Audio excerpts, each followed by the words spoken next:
State delivered. Kansas wins this one for Scooter Ward. You can rock. Chalk it up. Your Jayhawks, they win. What a ball game.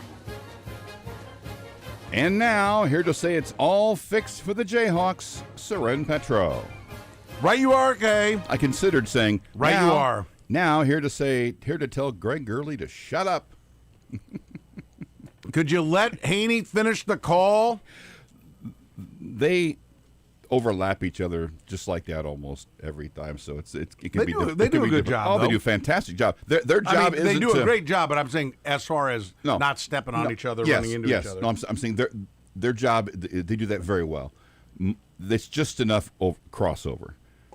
Their job isn't to make it easier for me to cut highlights. You know, yeah, right. Their job is to convey what's happening, and they're terrific. And man, that was something last night.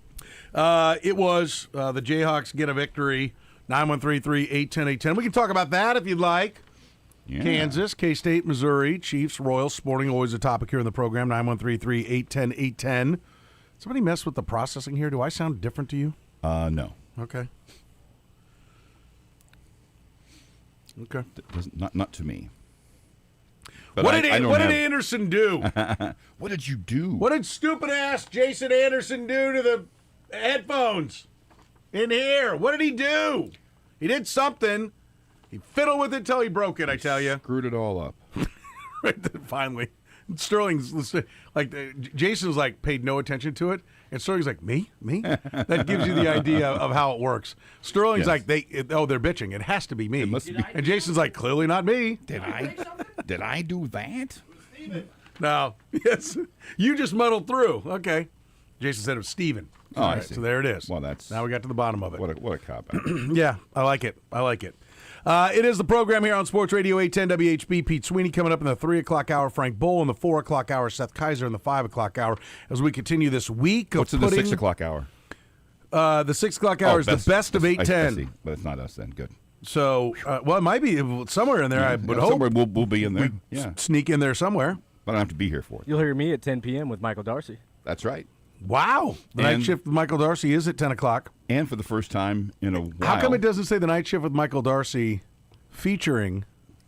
Yeah. There's just not enough room on the sheet. Not enough room on the sheet. Cal Collier, like the hip-hop, combinations do. So-and-so featuring so-and-so. Yeah, featuring Kyle Collier.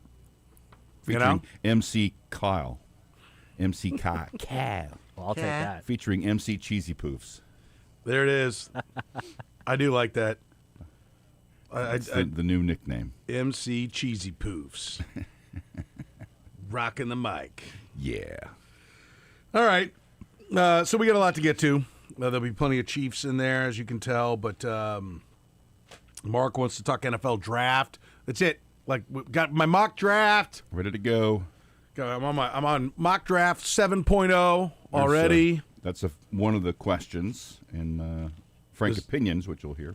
Is what? How many mock drafts have you done? No, it's not. That's a good one. But about the direction the Chiefs should go with number 9. Number 9? A few people got that. But that'll be one of the questions that's featured. Okay. As I was like, ready. It's been a while since I've had to write Frank Opinions questions. I was like, do I remember how to do this? Okay. And I did, amazingly. So. Yeah. All right. It's like riding a bike. You just get right back on? Is that what you're saying? Yeah. Well, it's like riding a bike when you're old. Okay, I can do this. Okay. It's about what it was. All right. I'm ready for it. We will talk some NFL draft with Mark here in a little bit. We will also talk some Kansas basketball to open. Your thoughts on the fantastic comeback that had, even if you were watching and you just stayed with ESPN, Scott Van Pelt. Mm-hmm. Yeah, just drooling over Allen Fieldhouse and what a great venue it is, which it is, one of the iconic venues in all of sports. I missed that part. I heard the part where they went kind of to him. It's like, well, I thought I'd be on the air by now. You didn't watch SportsCenter? I did not. What, and you think you're prepared to do the job today? I am. Okay. I am, yes. All right. Good to know. There is stuff, you can find information in other places. Is that right? Yes. Okay. All right, good to know. It isn't the only place for sports. I always feel like, okay, I got to watch. I watch SportsCenter every night because I feel like, if there's something on there, what am I going to do? But he was talking a lot about talking a lot about Darren Peterson. So let's put it out there. Somebody help me out with. I'm out, coach. And look, I don't want to bury the lead. The lead is a great comeback for Kansas, An right? historic comeback. In what way? Kansas is just the 13th team in Division I men's basketball history to win a game in which it trailed by at least 15 points with less than 5 minutes to play. Wow. 13th ever. And that comes from David Warlock, who was the official NCAA director of media coordination and stats. So he's not guessing. No. He isn't throwing stuff at the wall. 13 ever in men's basketball. I mean, it was very impressive. So kudos to the Jayhawks. Congratulations. You saw a lot of great performances out of Kansas last night. I mean, there's no way to put it any other way with what they were, dealing with. But it was a weird game, was it not? Very much so. I mean, it was a great finish. Really would you weird. call it? Because you, I think, very astutely pointed out that a close finish doesn't mean it was a great game. Yeah, that was born. That theorem was born after the Super Bowl between the Steelers and Cardinals, in which it was down to the wire. And was that the best Super Bowl ever? I'm like, it was 20-7 with 4 minutes left to go in the game. No, it wasn't. Best ending isn't always best game. So yeah, I think it probably gets elevated to that because of what happened over the last 9 minutes of clock time. But it was intriguing in many ways because one, not just the comeback, but the way the comeback was approached, and then you have the Darren Peterson drama and efficiency. But where is he? Oh, there he is. And why didn't this happen? There are enough angles coming off that game, even more so than your average overtime victory in which both teams score 100. There's all kinds of places to go off that. Plenty of offense while still having some defense, right? I do think it was a great basketball game with the ebbs and flows of it. Was it the best of all time? I'm not going to get into that. Probably not. No. It doesn't wasn't enough top at stake. The triple OT KU Oklahoma game. That's the one that's I think people can easily put up there and go, set it next to this and see what it looks like. Does it beat that, then put it back in the box. But, listen, I got the text from a buddy of mine who's a KU fan who said, is it me or is KU actually better with Peterson on the sideline? And my response is sometimes. And I think you saw it in that game. I mean, listen, you saw how difficult a job it is for Bill Self and his staff. Because I do think there is some, let's get it to Darren. The idea is to get it to Darren. And when Peterson comes out, that's when you see Melvin Council rise up and be at his best. Yeah. And I do like what Melvin Council brings. I mean, I don't know how you couldn't. I don't mean to breeze right by Trey White, who played very well also. But when they were really furiously trying to come back, Melvin Council was really the instigator of the offense, whether he scored or just his drives would bring someone and he would fling it up to Badunga to put one in. He really became the facilitator of the offense. It was his game in overtime. Yeah. Too. He was leading the charge. He was leading the charge in overtime. And so, are they a top 25 team without Darren Peterson? Yeah, because most of what has put them in the top 25 is what they've accomplished without Darren Peterson, right? Including the comeback in this game. Yep. So are they a better team with Darren Peterson?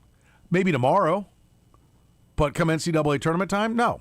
They need Darren Peterson, and they need Darren Peterson to be out there in these critical moments to figure out how to play, right? How they can all play together. They've got to figure out a way for Darren Peterson to be dominant within the offense and for Melvin Council to be aggressive as well, even when Darren Peterson is out on the floor. I thought it was interesting. We've seen, Kansas, Bill Self has run that weave up at the top for a long time. And did you see how high they were running it? Now, some of that's credit to TCU for pushing their defense out there and forcing you to take the long way around to get there. Some of it also was just there weren't really any handoffs, right? And I'm like, is this really how Bill Self wants this run? And I'm like, maybe it is because he's trying to create more space for open jump shots, open three-pointers. And this is how they've evolved what it is. Because usually when they run that weave up top, they're looking to get somebody to eventually turn the corner and come down the lane. And turn the corner, come down the lane, and maybe get a high-post defender to come over and help, and then throw the lob to that post guy to dunk it home. You can see kind of what the action is on that and what they're trying to accomplish. But I'm like, is that is he running it differently because of how the game has evolved, or is he running it differently or are they running it differently because they don't really know how to run it? Yeah. Because they don't really get to be who they are. Who they are is two different things. They're Jekyll and they're Hyde. Yep. Either one's a compelling story, but we got to pick one. Yeah, and as you've kind of said, Bill Self has to basically have two game plans. What they do when Darren Peterson's out there and what they do when he's not. Yeah, and I think that, it's tough to be the best that you can be when you're never focusing on what focusing on what the game plan is for what you are. When what you are, I almost said what you are is two different things. Yes. Right? So, it's they get the comeback, and then at the end they want to put Darren Peterson back in. Right? And he's ready to go then. He's ready to get a shot off. And then not in overtime. Bill Self was asked. Here's Bill Self last night. Asked about putting Peterson back in for the final 5 seconds of regulation. Was I thinking if we were down 3 when he went out, I could have put him back in, but the bottom line is he started the cramping, so that was or he felt it coming on, and so that was his decision to come out, and he wouldn't have come out obviously unless he had to, but I think for 5 seconds he could suck it up, and we didn't execute it great, but didn't execute it bad, and he got the 3 free throws, but even after he made the free throws, he said, okay, get me out, so he's a special talent, but we don't know how to play with him yet. And he doesn't know how to play with the others yet. So there's a lot of things that we need to be until we become that, and that is tougher, harder, faster. And we weren't any of those things tonight until the very end. It's pretty candid. I mean, okay, get me out. Let's also back up and talk about the fact that they have a critical turnover, which could have cost them the game. Yes. Because he's not focused on what's going on out on the floor, and he's looking at the bench. Yeah, Elmarco Jackson slings a pass to his backside. This is where are you going? And it's a good thing KU won that game, because that clip of that play would have just been circulated on Twitter every week. That would have been known as. And to a degree, it felt like the end at that point. That's it. And again, I don't want to make it the lead story. The lead story is the comeback and the success. But I want to be clear. It's a giant story. Yeah. Because it's goes beyond the comeback. It's a giant story within the realm of what is Kansas. I'm not like, stop talking about where John Harbaugh is going to go nationally. Let's talk about Darren Peterson. No. The reason why it's within within college basketball, and especially within Big 12, and then coming down even closer into Kansas, just Kansas basketball, it's a big story. Because it outlives last night's game. Last night's comeback ended when the game ended. Yeah, and maybe some of the positives come for that. But the thing you're talking about is something they have to deal with moving forward. So in many ways, it's more important. Here's what I'm curious about. Do you remember anybody like, Roy used to have that? What was it? You put your hand up when you wanted out, or like he had a signal for guys to when they wanted out. Yeah. I can't remember what it was. Wasn't it just putting a fist up like something that meant you wanted out? But I mean, that is. What's amazing is he's so good at weaving and getting to the rim, or getting to an open spot for a three, which you saw more of last night because he maybe felt a little more explosive. He played more downhill. Yeah. So there's a great feel for the game, right? There's great skill level, his ability to handle the basketball in traffic and get there. There's great body control, his ability to finish when off balance. Yeah. It's a real nice jumper. Right, he can knock down threes. Quick. So there's handle, there's threes, there's all the athleticism that comes with it. And, I don't know. I need to watch him play more. I don't think he's Dominique Wilkins or even Michael Jordan or Clyde Drexler. I'm trying to think of some of Well, Anthony Edwards, some of the most, modernize it to some of the kids today, but some of the most athletic people I've ever seen. I don't know if he's there. I don't know if he's not. I just haven't seen enough. Yeah, you brought this up yesterday. He's not quite Andrew Wiggins' athleticism. Yeah. And earlier, months before, you said he's no Anthony Edwards in the athleticism department. And it's he probes the defense amazingly well. Anthony Edwards just decides, here I come, and a freight train comes downhill and you get the hell out of the way. And that's not this kid, at least yet, or at least what I've seen. But he can probe and find it. He can turn the corner. He recognizes the angles. He can turn the body. He slithers his way all the way to the rim, or just blows by you. The talent's off the charts. I mean, there's no the overall package, right? We can sit here and bog down for an hour talking about where his athleticism ranks. It's really good. Is it the greatest of all time? I don't know. Probably not, but it's really good. The skill, really good. Greatest of all time. I don't know. He's not Steph Curry. No. But this Steph Curry now that you see today wasn't Steph Curry at Davidson either, as skilled as he was. Nope. And so this kid's here now as a freshman and is only going to get better. You see all the talents, but I want to back up. We talk about football IQ. We talk about feel for the game, like Bobby Wood Jr. We talk about him stealing bases, and Annie Rogers, who you hear every week on New Day, wrote a great piece going into the season about how Bobby Witt was really working on his base stealing.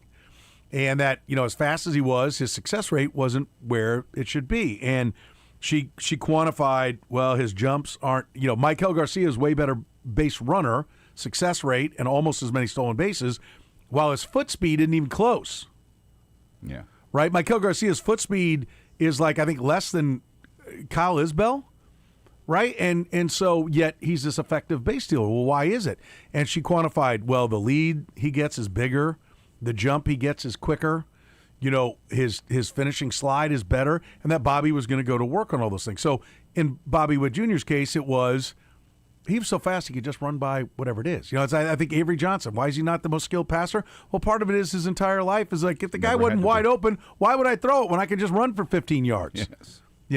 If you have no ability to run, you got to go ahead and figure out a way to, have that touch. It's all part of necessity, the mother of invention, right? Bobby Wood Jr. didn't need, there was no necessity to do it. Doesn't matter if I get the worst jump in the world. I'll just run by the throw.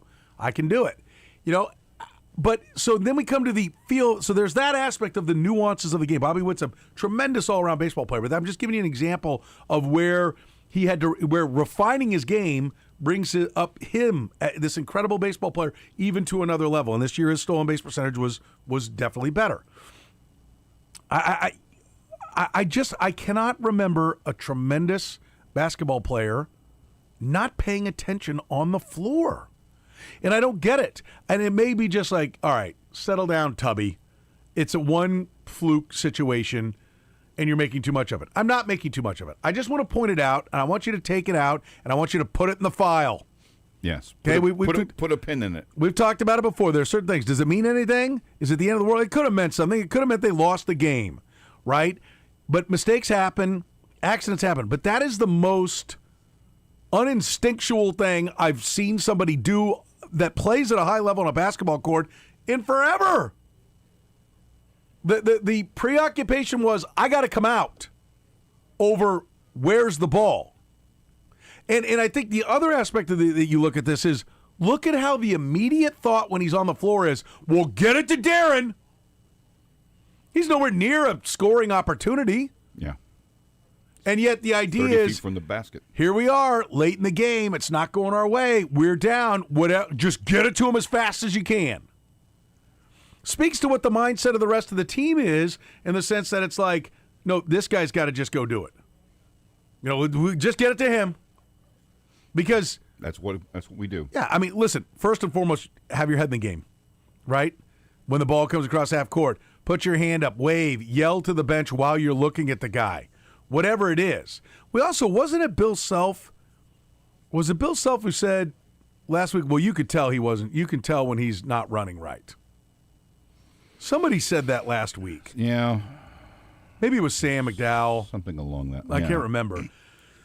Whoever it was, if it wasn't Bill Self, and I now don't think it was, but whoever did say it, If they can see it, so can Bill Self. Yeah. So I don't think you need to sit over there and plead your case to come out of the game for them to know you're not feeling right. It's the most uninstinctual thing I've ever seen a great player do. Because usually great players are really instinctual. That's part of why they're great. Yep. Every aspect of the game, they comprehend it. The mental part of the game, you know, Andrew Wiggins is not a great player. If Andrew Wiggins did that, I'd been like, exactly. Yeah. Exactly. That's why you're a great athlete, a phenomenal talent, but you're not a great player because all that stuff. Let's quote Gary Parrish yesterday when I was talking about Mark Mitchell. I'm like, he looks to me like just a slightly or a somewhat bigger and certainly thicker version of what I watched at Bishop Miege High School his sophomore year. I don't really see anything new about his game. And we talked about it, and Gary said, look, I'm with you. And he's like, some guys just don't love basketball. They play basketball because they're good at it. They like it. It's fine. But if you want to truly grow your game, you've got to like to go to the gym. Yes. You know, are you going down? Like I remember being in college, playing pickup basketball, and the basketball season's over, and here comes Derek Coleman to play pickup basketball. He's barreling towards being the number 1 overall pick for you youngsters. Look it up, 1990, 1-1. And he comes down, and you know who's with him? Billy Owens, who the following year would be the number 3 pick. These guys don't need to be down balling with a bunch of jackass students. But hey, we got some free time. What do you want to do? Let's go ball. They love basketball. Yep. Right? And so Darren Peterson loves basketball. There's no way he's this good. I mean, his skills are immensely better than Andrew Wiggins' skills were. Yeah. And yet he does one of the most uninstinctual things I've ever seen. Or, and I'll offer this up, maybe it is just like it has been drilled into him for years now, the money, which I get, lifetime of security for you and our whole family. And so it is so in his head that he cannot get hurt and screw up his draft position that the first thing and the second and the third and the fourth on his mind every single time he goes up and down the floor is don't blow this opportunity. Don't blow it. Not like, okay, you know, I'm feeling it, but this is it. This is a big game. We can't be 0-2 in the Big 12. No, it's legs not good. Got to get out. Got to get out. Coach, got to get out. And he's not a bad kid from everyone I've talked to. Family, not a bad family. It's not like they're jackasses. It may just be a psychological, a mental, not that he has bad mental health, but that he is taking it on himself. I am going to change or I'm going to allow my family to be financially independent for all of their lives and 2 generations later, and I am not going to screw that up. That's the most important thing. That's not a bad human being. No. Now, if you're a Kansas fan, you might be like, I don't care. You got to be willing to go get that dunk and blow out the hamstring if that's what it takes to get the win. I won't say that. Same. You know, I won't say that. It's like I said, Travis Kelce, was he in great shape in 2024? No. Well, why was it? Well, I mean, I think part of it was guy fell in love and followed a gal all over the world. What an incredible opportunity. I mean, I can't hate on that. You know, and by the way, he didn't suck in 24. He just wasn't as good as he'd been, and he wasn't as good as he looked like he was in 25. You know, it is, though, puzzling. It leaves you wanting more. You know, as a Kansas fan, Andrew Wiggins, all the Kansas fans that I know, Andrew Wiggins left every Kansas fan wanting more. Yeah. You'd see him, he wouldn't even throw a vicious dunk down.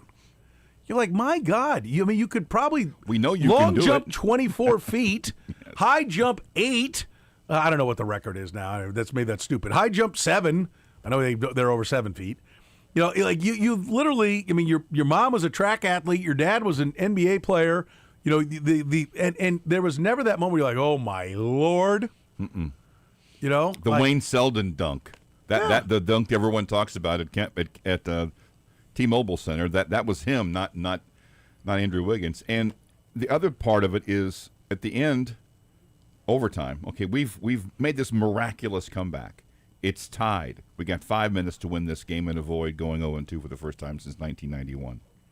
I can't play, Coach. Yeah. Melvin Council, he said, what they asked him after the game, what was your approach? Overtime. I got to go win it. Yeah. That's I make a lot about the fact they really make a lot about him being the dog, but that's a dog move. Yes. Oh, okay. 22's on the bench. I got to go win this game, and he did 9 points in overtime. In a game, and granted, I mean they won both these games I'm going to mention, but this one and the dynamic comeback, it makes it even more. But when you are 5 of 15 from the floor, it's not usually a night that you want to go, okay, this guy just took over. But Melvin Council took over. Yeah, which he seems to be able to do when it's his team. Yeah, in which he's, as Bill Self said, when he's not. There were moments in that game where I saw somebody post at one point. He was 3 of something. Someone has said, Melvin Council does not know how to play with Darren Peterson on the floor. No, and I was like, true. But I don't know that anybody does. No, that's the thing. As Bill Self said, we don't know. He doesn't know how to play with the others, and they don't know how to play with him. Yeah, so that's why I'm still. I mean, Bill Self says a lot of things, but that was a pretty candid admission. I do feel like if it does all come together, that what's the ceiling on this team? If the legs would be done, and Darren Peterson has no minute restrictions, can go the way Devontae Graham would go, or Frank Mason would go, where he didn't come out of the game for like 4 weeks, 2 games a week, and for 4, like Devontae Graham was averaging like stretches like there was like 2 or 3 games in a row where he played every minute. Yeah. If he would get to that point, which I don't think he ever will, I think we can rule that out. Yeah. But where he's playing 30+, I mean, if it can come together, which I think it should, the upside of this team grew in my mind last night, and not because of the comeback, but just because of how good those 2 guys are, how good Trey White was in critical moments. And let's not mention, how about McDowell? Yeah. Not Sam. Yeah. Just like, need a 3? Right there. Right there.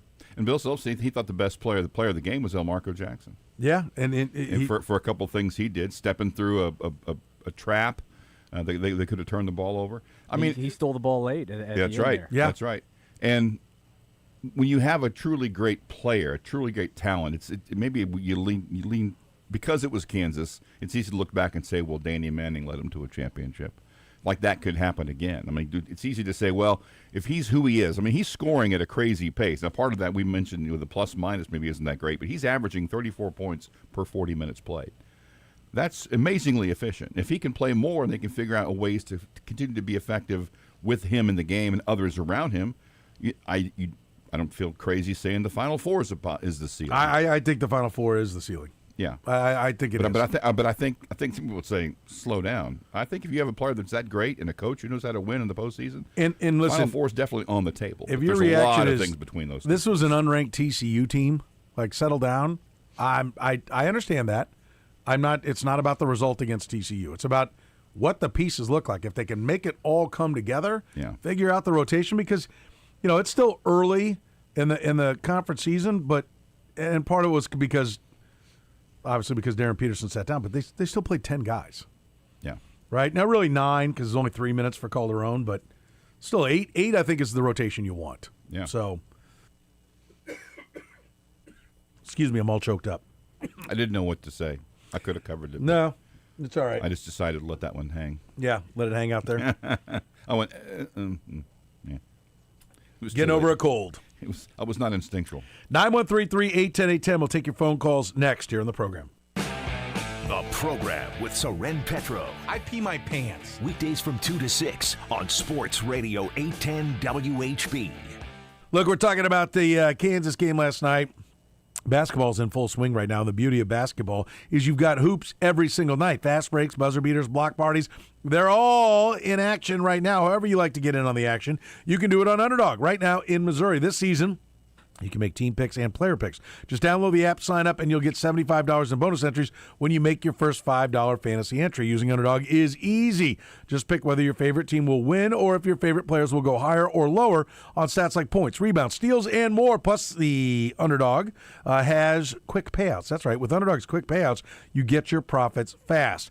I know, it's always nice. A few minutes after the game, boom, there it is, your account updates. Download the app today. Use promo code SOREN, S-O-R-E-N. Again, download the app, use promo code SOREN. You'll score $75 in bonus entries when you make your first $5 fantasy entry. Again, promo code SOREN, score $75 in bonus entries when you make your first $5 fantasy entry. Player picks, team picks, it's all on Underdog.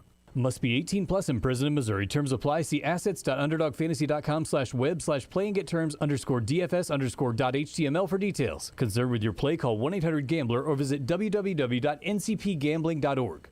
Fellas, the new year is here, and improving your health is probably high on your list. But when you are tired all the time, not sleeping well, struggling in the gym, or dealing with brain fog, staying motivated can feel impossible. Those symptoms may not just be aging. They could be signs of low testosterone.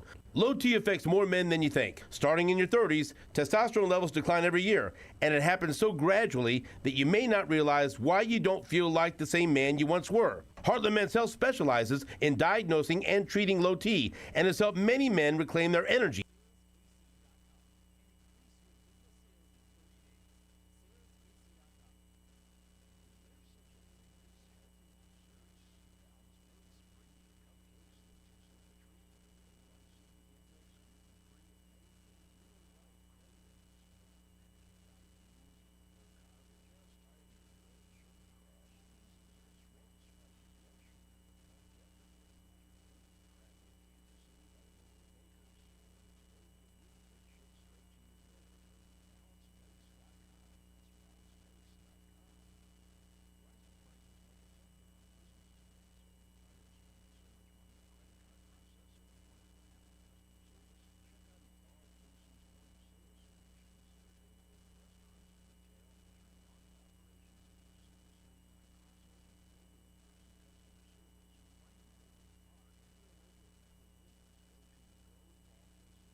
All right, 913-810-810, the phone number. We'll take your phone calls. We said it, Kansas, K-State, Missouri, Sporting, Chiefs, Royals, always a topic here on the program, 913-810-810.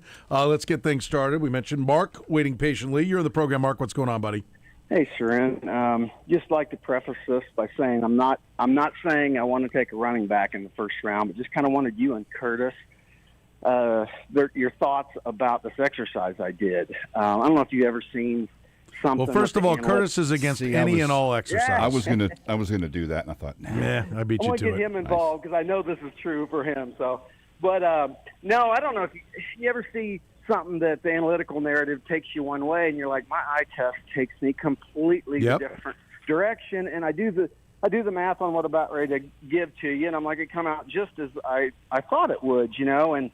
So we've seen San Francisco when they got Metcalf right at running back, and the Eagles with Barkley, and Baltimore with Henry, and how the Lions got hammered for taking Gibbs and Jack Campbell, for that matter, at linebacker that fall into this narrative. So I went and took the top rushing leaders, and I didn't want to take top 5. I took the top 10, so it's a third of the league. It's not a cheesy cross-section or anything. And here's how they came out, where they were drafted, the running backs. Pick 2, round 1. Pick 8, round 1. Pick 8, round 1. Pick 12, round 1. Pick 35, basically almost round 1. Then round 2, round 2, round 2, and round 3, and finally at 10, not in that order, don't get me wrong, but a round 5er.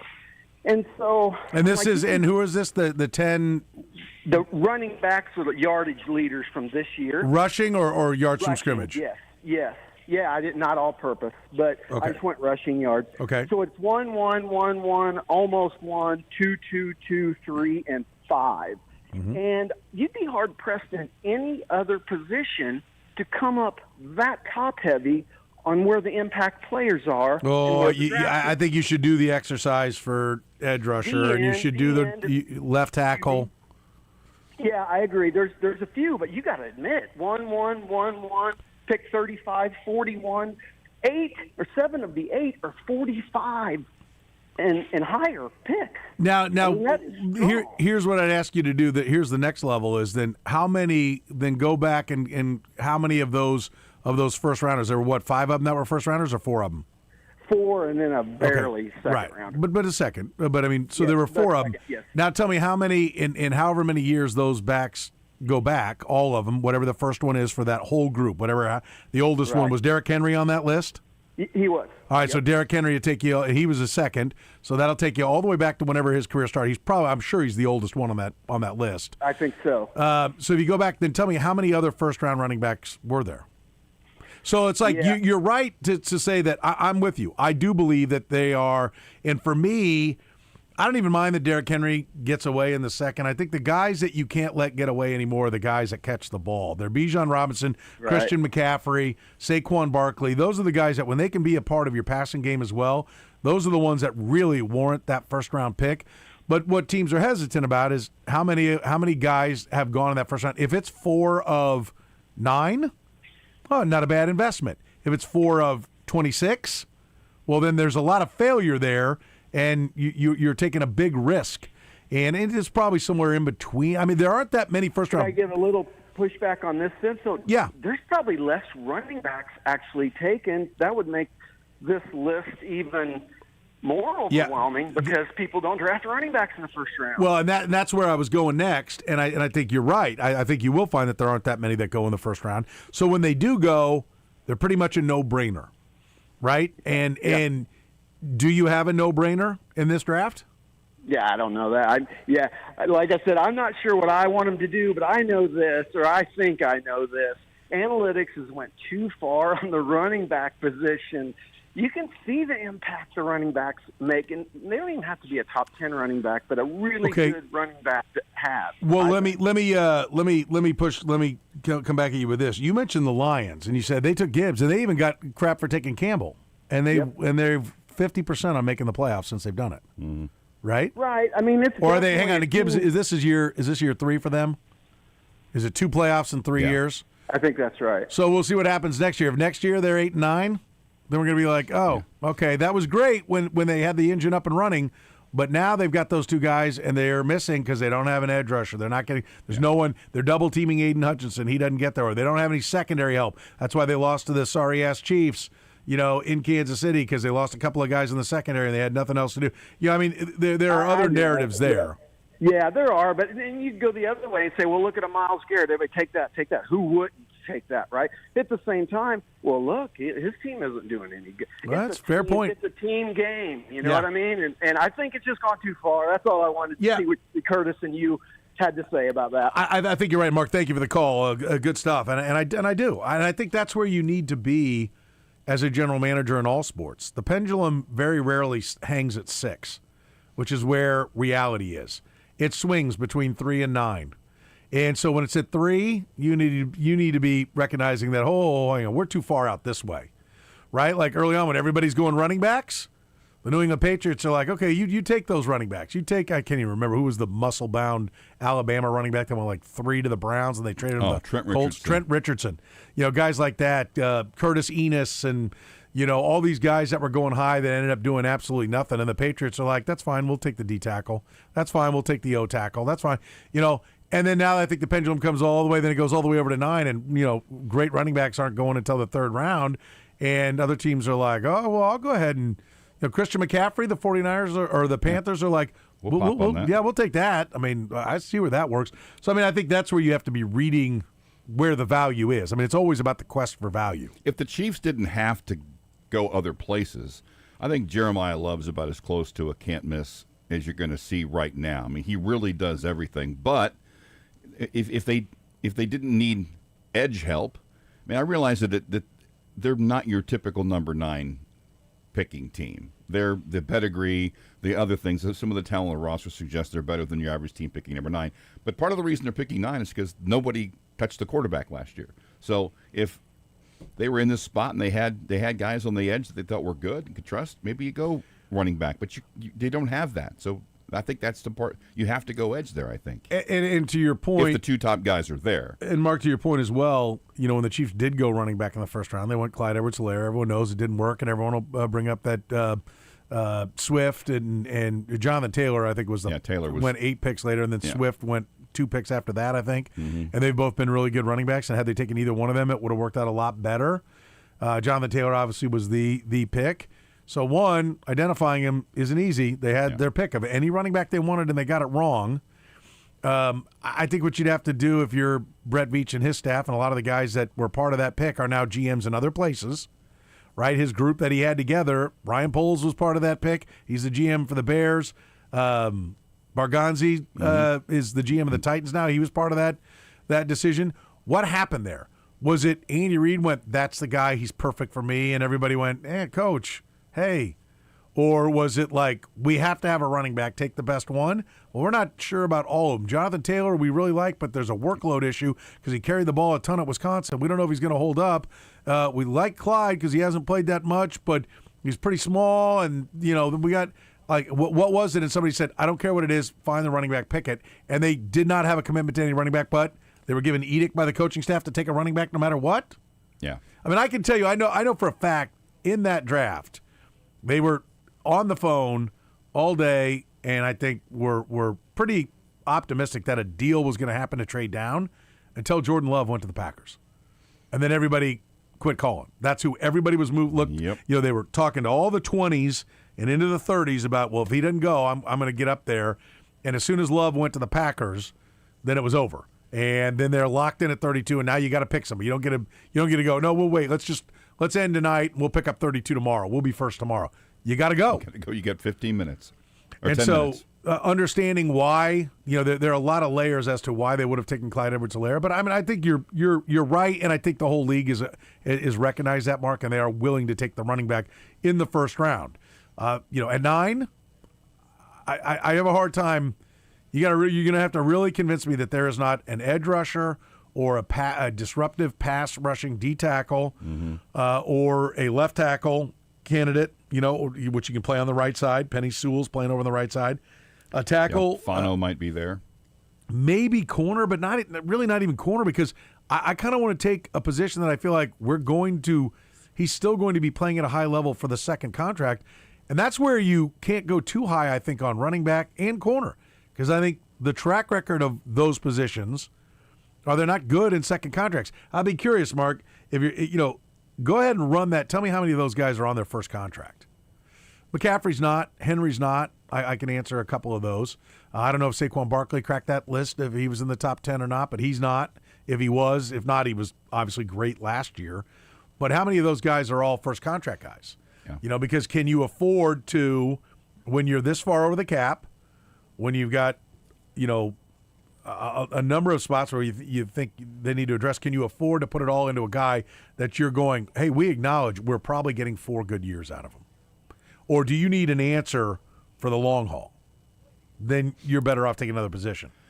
What will be interesting is if all 3 of the guys, because the top 3 are Falk, Bailey, and Bain. Now, if all 3 of them are gone in the first 8 picks of the edge rushers, of the edge rushers, then maybe you're thinking somewhere else. But if all 3 of those guys are in the top 8, somebody else might slip down. Fano or somebody else that you really need might slip down to 9. So if all 3 of those guys are gone, it'd be interesting to see how that draft board falls when they get there. 913-810-810. Let's talk to Joseph. You're on the program, Joseph. What's going on? Hey, thanks for taking my call, and Happy New Year, guys. Same to you, my friend. Yeah, I have a few points. I think that Council should just be the point guard, and Darren I think would be better with Darren off the ball. That way he's not everybody's standing around so much. What if part of the way that you got him to go there was that, hey, we'll run the offense through you. You're gonna have the ball in your hand. If you promised him that to get him to go to Kansas, what are you willing to now jerk the wheel and be known as the team that didn't follow through on what they said they were when it comes to top players? Well, you don't have to do it all the time, but I mean, obviously it hasn't worked so well with the ball in his hands because everybody else is standing around. So just something I think they should try a little bit more of. It doesn't mean you have to do it every time down the floor. I hear you. I mean, I think that's part of what they need him healthy to try to figure that out. What is the best way for all of them to play together and be the best team that they can be? Right. And then also I'm glad one of you guys mentioned Jamari McDowell, and he's one of my favorites. Not only did he had a big 3 in another game, I think it was in Las Vegas, but he also hit 2 big free throws last night. And my last point is, and I've been at an NC tournament game when this happened, where people left early and their team started coming back. And one of the favorite things I like to see on that sign outside is no re-entry. Yeah, yeah. If you head out, you're not getting back. Yeah, we've seen it. We saw, I think maybe the most famous one that I've seen, and thank you for the call. I appreciate it, Joseph, is that Cavs playoff game where everybody in Cleveland, or as a Heat playoff game with LeBron, and the Heat came from way back. Miami in Game 6 against the Spurs. Yeah. Came from way back, and they were all trying to get back in the building down there in Miami. 913-381-810-810. More of your calls next here in the program.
You listen to the program here on Sports Radio 810 WHB. Taking your phone calls here. Coming up in the 3 o'clock hour, we'll get Pete Sweeney's thoughts on where the Chiefs are going. Let's talk to Jesse. He wants to talk some Chiefs way out in California. Jesse, how are you, buddy? Hey, how you doing, Soren? Good to talk to you, you and Kurtis. Appreciate all you guys working. Thank you for taking our call. You bet. I know we sound crazy, not the guys that called before, but I know we sound crazy with our takes, so I'm going to take my take on the Chiefs. Go back in my hall, and if I sound paranoid, sorry, but I appreciate you taking my call. Okay, you bet. What do you got for us? Okay, I like Andy Reid. I know there's a lot of firings. I want to keep Andy Reid, but I feel like Andy Reid needs to let go of things. When I heard, like, with the new stuff, like offensive coordinator, when he said he wanted to coach more, he stated the obvious, which we all know, is that Andy's calling all the plays. When I heard about the Tennessee wanted to talk to both him and our defensive coordinator, I got worried. It was like, is that a package deal? Are they both leaving? Are they both frustrated with Andy Reid? Didn't make sense to me. They want to make comparisons about Andy Reid and Bill Belichick when Tom Brady got hurt, as with Patrick Mahomes. The difference is Andy Reid's 11 years older than Bill Belichick was, so he's a little more set in his ways. And one thing that pointed out when people were on Bill Belichick's case to get rid of him is he was putting different coaches in different positions and coaching out of position. And I'm worried because Andy, even though it was like wide receivers and running backs, he's putting coaches out of position. I want to get coaches that are hungry. It seems like you have a lot of coaches there that are very comfortable and very set in their ways. Not that they're bad, but they're comfortable. And why do they need to keep pushing if they've already won a Super Bowl? And I know there's some out there, so I would like to see that happen if possible. And I just want to get your feedback on it, and I'm going to go ahead and hang up, and I'll talk to you later, buddy. All right, I appreciate it, Jesse. Thank you. Happy New Year to you, Jesse, and good stuff. Nagy and Spagnuolo package deal? I don't think so anywhere. Would they be a package deal? And I don't know. That generally speaking, when you leave a team, kind of the code of the road is you don't take anybody that was with you. Yeah. Right? And so, I mean, when Doug Peterson left, nobody left the staff to go with Doug Peterson. Especially when there's a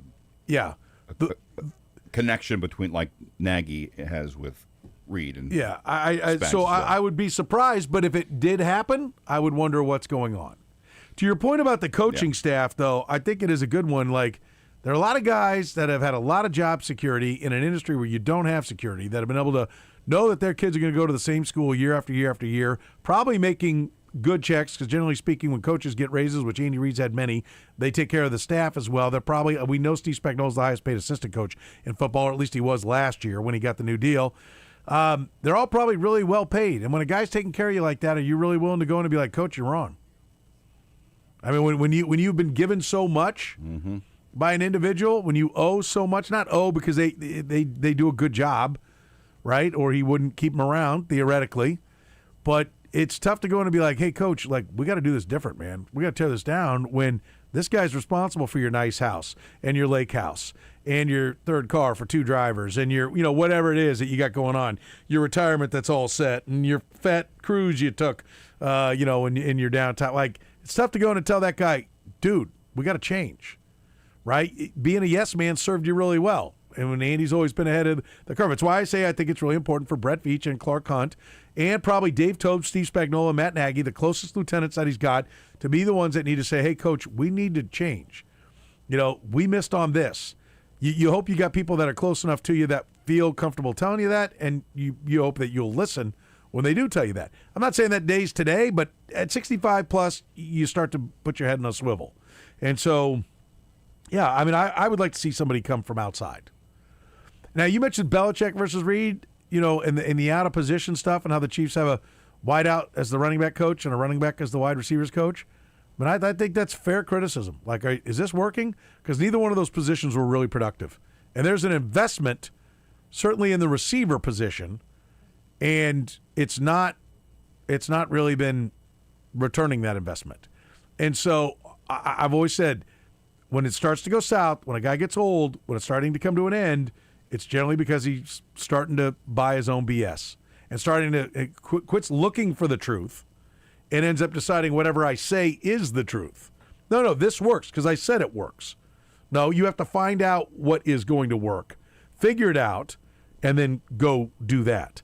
913-810-810. Let's talk to JP. You're in the program, JP. What's going on? Hey, Soren. I agree with the previous caller. I think it was Monday. You talked about what players they need to get rid of because of salary cap and issues like that. But my take is you need to evaluate that coaching staff, because I don't care what players you draft, which ones you have. If you don't have a coaching staff that's going to coach them up, that offensive line, I know they had a lot of variations this year, but, man, there's so much room for improvement. If those guys making the money they're making, that needs to be considered. And like you just previously stated, whether it's running backs or wide receiver coaches, I think that's my biggest thing, is getting the appropriate coaches in there that can coach these players up wherever it is. Because if you watch any other game, the separation that the wide receivers have, and these are wide receivers, they're not big names, but there's separation there that's unbelievable. And it's like our guys are super glued to the defensive back. Yeah, it's unbelievable. Well, but and I think that's a fair point, JP, and I appreciate the phone call. I would say this. I think as outsiders, it's difficult for any of us who aren't in the tape sessions, aren't in the game planning, don't know what the game plan was, to say that, it's definitely they're not being coached up, right? You have people who are supposed to identify the talent and select the talent. You have people who are supposed to make the talent better, and then you have the people who are supposed to scheme it. And the scheme needs to fit the talents and needs to take advantage of the strengths of the talents and minimize the weaknesses. There are 3 levels to that, right? The development part and the scheming part are coaches. The scheming's largely the top of the coaching staff. The development part's the bottom part of it. And then identifying the right talent. I don't know how you could go 6-11 and say we're making no changes anywhere. That's what it kind of sounded like from Andy earlier in the week.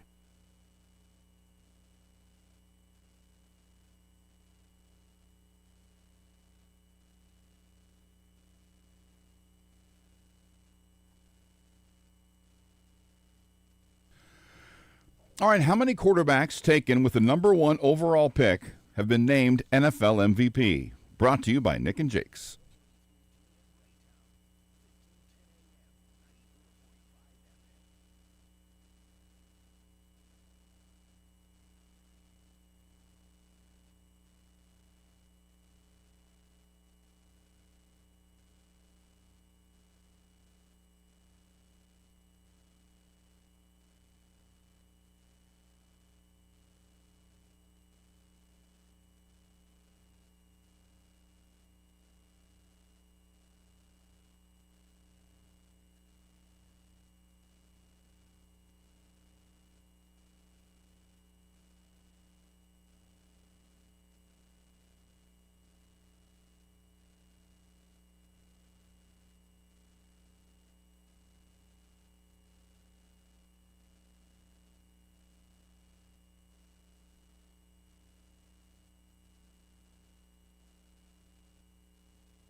Connolly Plumbing Solutions, your neighborhood plumber, has a January drain auger special for $99. Schedule your appointment at ConnollyPlumbingSolutions.com.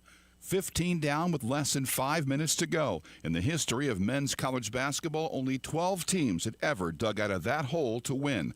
Kansas made it 13 last night. A 20-5 run over the last 4:20 forced overtime, where the Hawks held off TCU 104-100. For Bill Self, a potential watershed moment. This team is unproven, and for them to stick it out and do it the way they did it was pretty cool. So the best thing that potentially happened tonight was we became a team. Darren Peterson, 32 points in 32 minutes. He did not play in overtime due to cramps. Hawks at West Virginia Saturday. K-State and Mizzou on the road tonight. Cats at Arizona at 8. Tigers at Kentucky at 6. This is SportsCenter.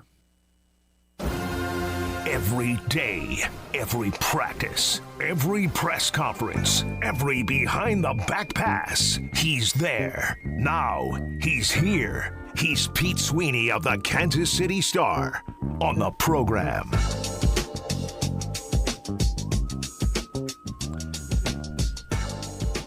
Hour number 2 of the program begins right now as we talk some Chiefs football.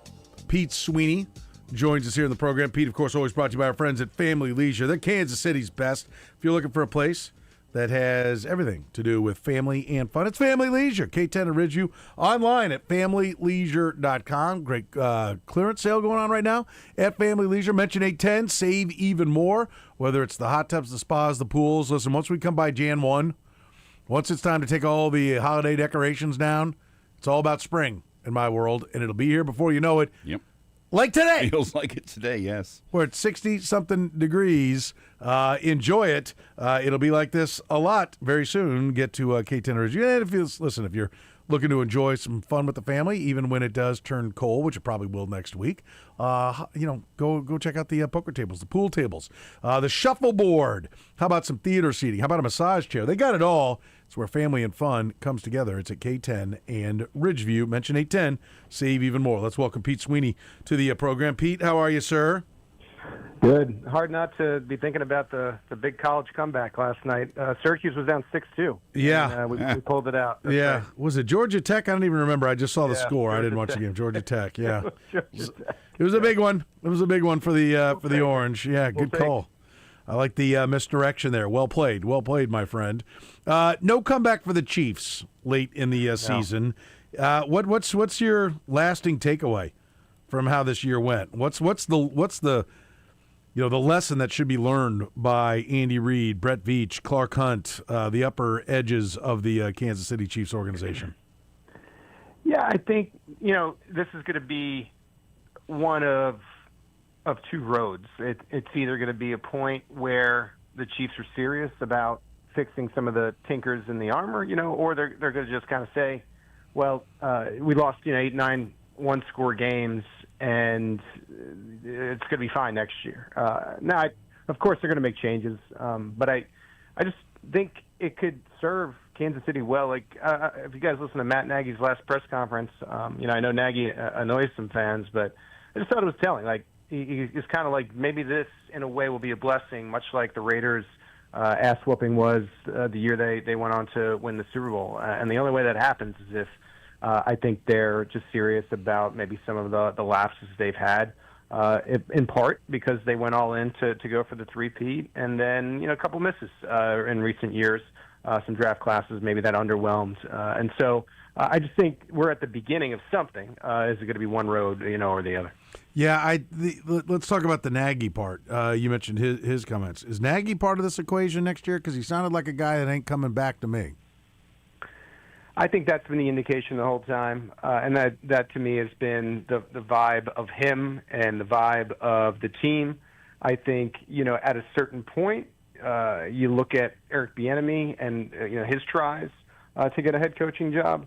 You can kind of fall under, I think, the Andy Reid shadow, and I think that's the energy of Nagy right now. As much as he feels like he's a part of this and was part of the championships, and he was. You're always going to be looked at as the guy who's not the play caller, the guy who's kind of being directed by Andy Reid. At a certain point, even if you strike out with a head coach position, maybe there is a better role where you'd be more involved in the offensive game planning, and then especially the play calling if it doesn't work out as a head coach, because then you can really put your stamp on something. I think that hurt Eric Bieniemy, and you know, I don't think Nagy wants to see that happen to him. Do you think that's actually the perception here? Because I think the perception, and listen, all that matters is what's going on in that building, but if the fans here equate to the perception nationally, the perception locally here by many fans is that Matt Nagy's the problem, that somehow Eric Bieniemy was the solution and Matt Nagy's the problem. And if I'm Matt Nagy, listen, I don't know how much Matt Nagy got to get his hands on the offense, and I don't know how much Eric Bieniemy did. But to your point, Andy Reid's ultimately the guy that's responsible. But, you know, like, times haven't been as good. Now, is that talent? Is that scheme? Is it Matt Nagy's scheme, Andy Reid's scheme? Like, if you think that if you're not allowed to do what you want to do, and right now you're being the guy, you're the guy that's getting all the grief, I would think you would want out, not necessarily because it's like, well, everybody thinks Andy does it all. Well, they're putting all the trash in your yard. Yeah, I mean, I'm with you. I think, you know, people forget that when Bieniemy was here, some fans and some contingents of fans had problems with him because they felt like he didn't get along with Patrick Mahomes as good as previous coordinators. Andy Reid has had a lot of success running the offense, running the team, and deserves all the praise. But I think in him being so successful, you know, it's almost become, I don't know if it's the right word, but sacrilegious in a way to criticize the guy who's in charge of the offense.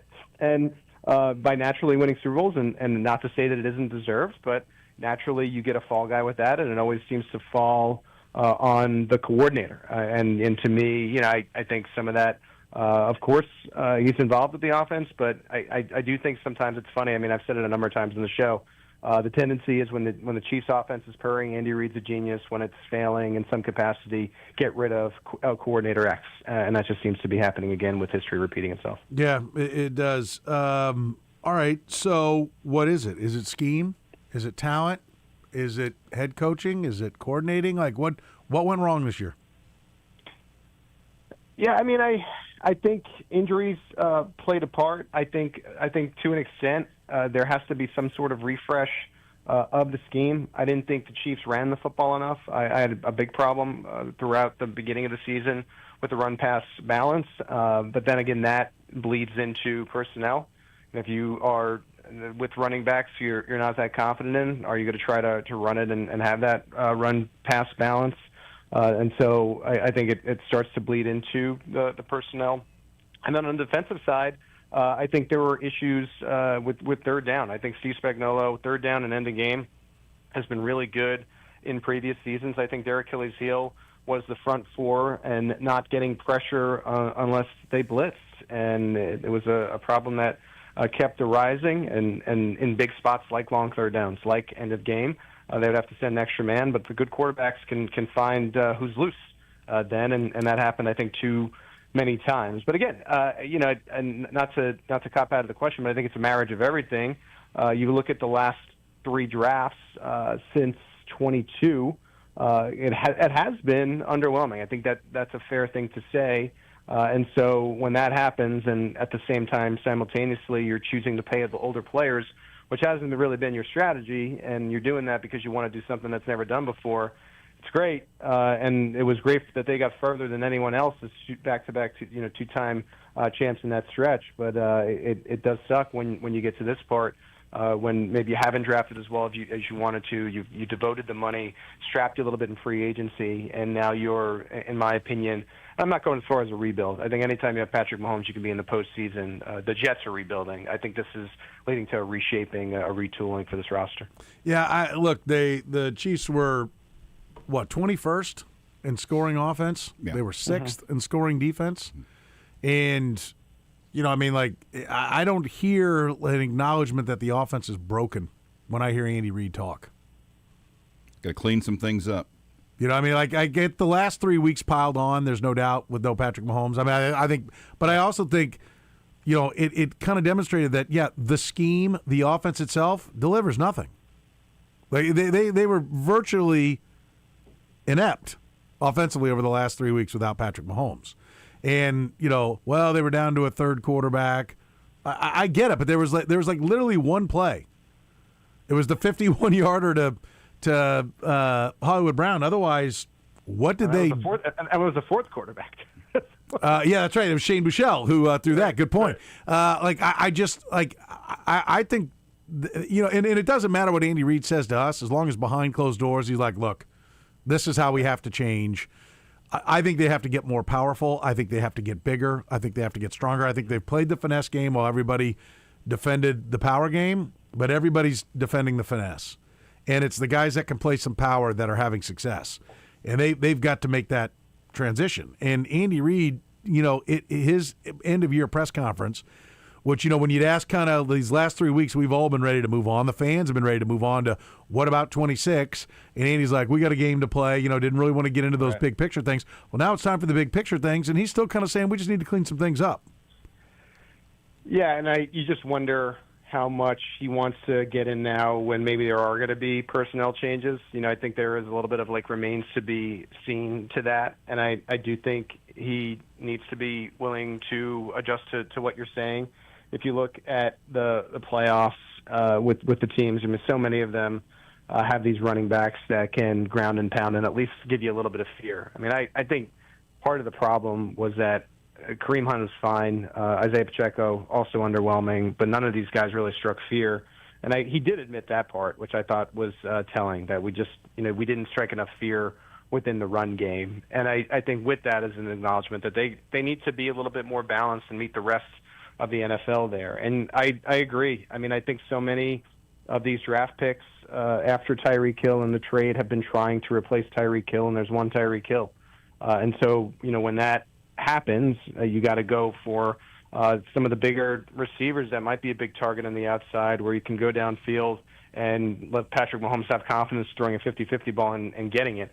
Those guys aren't common, right? But I just think there needs to be a better concerted effort to try and go and get that guy. Yeah, I think it's not just that guy. Do you think it's all just the running back? Brashard Smith was probably the most impressive running day. His 12 carries for 57 yards. Mm-hmm. Was probably about as good at seeing a hole, finding a hole, having the ability to get through the hole. I feel like Isaiah Pacheco can't see the hole. He might as well close his eyes and run forward. Kareem Hunt might be able to see it, but he can't get through it. And listen, I've been harping on stop with the Brashard Smith all year, and I will stand by that. I don't think he's, the next Saquon Barkley. I think he's more of a kick returner that might be able to give you something in the running game. I think the upside on him is Damian Williams, right? Obviously they won a championship with him, but I think that's the upside. I'm not saying that's what he is. I'm saying that's the upside. But maybe so I agree. They could use a better running back. But how about a fullback? How about a tight end that didn't play quarterback in high school, right? Somebody who's used to moving somebody out. They are as finesse as it gets everywhere else. They have the smallest wide receivers, I feel like. I haven't measured that out, but Hollywood Brown and Xavier Worthy are tiny people when it comes to playing. You stand them up next to DK Metcalf and you're like, oh, one of them plays soccer, but I know that guy plays football, right? Or this guy plays ping pong. This guy plays football. They don't look like they play the same position in the same sport at all. Put Deebo Samuel out there, put A.J. Brown out there, on and on and on and on. There are big physical wideouts out there, and they don't reside. They act like this team acts like Rashee Rice is freaking David Megatron. Boston or Megatron. Some 250-pound wideout, and he's not. He's probably at best average in size. So they're a tiny little wide receiver group, a bunch of ex-quarterbacks playing tight end, and no fullback whatsoever. By the way, the ceiling for Damian Williams with Brashard Smith, Damian Williams is 221. Brashard Smith's listed at 196, 25 pounds. At 196. At least difference. So even they're light. I think there's kind of a feeling in this town that it's just go draft a good running back. It doesn't have to be Saquon Barkley. Get a good one, and it'll all be better. I'm sorry, but none of these tight ends are moving anybody out. There's no. Jason Dunn. Or Darnell Washington, right? Darnell or Darryl Washington in Pittsburgh. Yeah. They list him at 275. What are you really? He's I was 311. They have 311-pound tight end. Yeah, they run the ball. Baltimore's got a 296-pound fullback. The Chargers have a guy they list at 290. Yeah, put the other leg on the scale. Like, there are people who are putting big people on the field and knocking folks down. You want to play with a 230-pound line? You want Drew Tranquill out there at about 230? You want to run Jeffrey Boss out there at 225? Okay, here's a 280-pound tight end, and here's a 260-pound fullback. Or bigger. Like, that's how you knock people off the ball. It's not by bringing a guy who really can figure out it was great when everybody was leaving 4 linebackers on the field and 7 big people and walking a safety up, that Travis Kelce could go find those seams, and that's great. But that's not what he's looking at anymore. It ain't the beginning of his career. There's all kinds of little people that can run out there. It's way harder to do what they've been doing, and they haven't gone the other direction.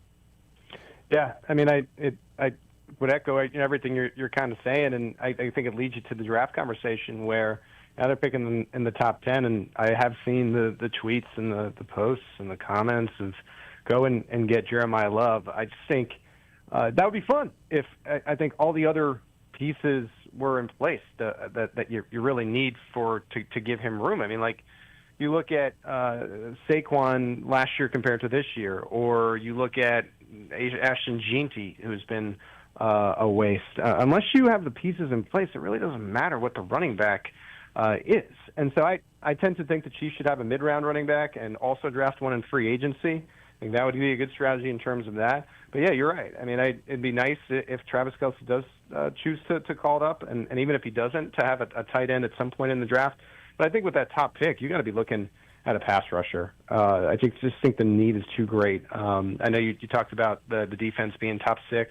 And I agree. I mean, I'm not putting this season on Steve Spagnuolo at all, but I mean, it just was a glaring weakness of just not being able to get to the opposing quarterback off the edge, or at all without having a strategic blitz. But I just think there's a lot of needs to me across the board, and ultimately, just to wrap the point up, I just don't think you could take a running back with your most important pick maybe since 18.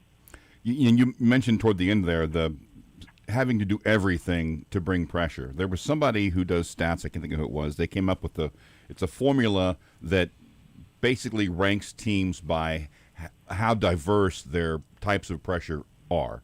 And the Chiefs were number 1 in diversity. And the team that was the least diverse was the Houston Texans. His summary was, Houston, just here it comes.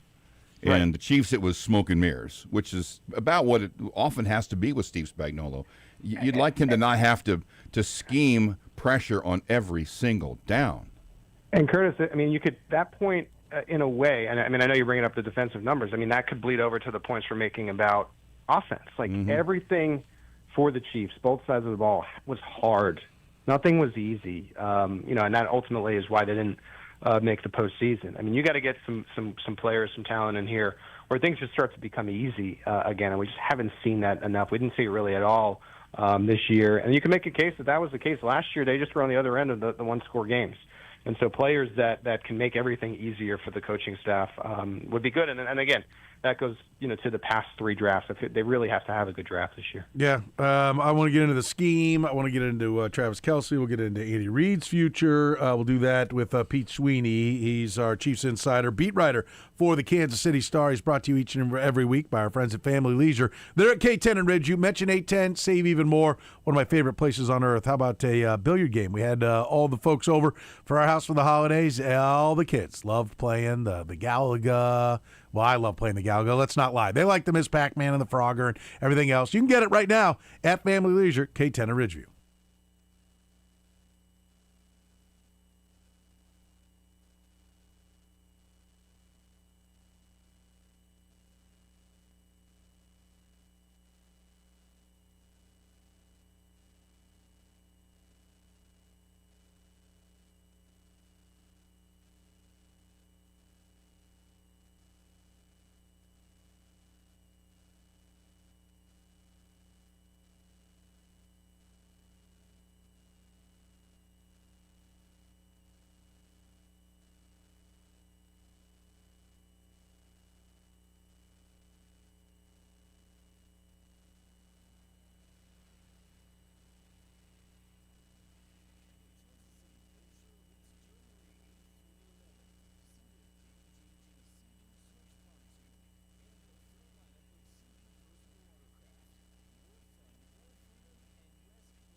All right, the Nick and Jake's end of the hour answer.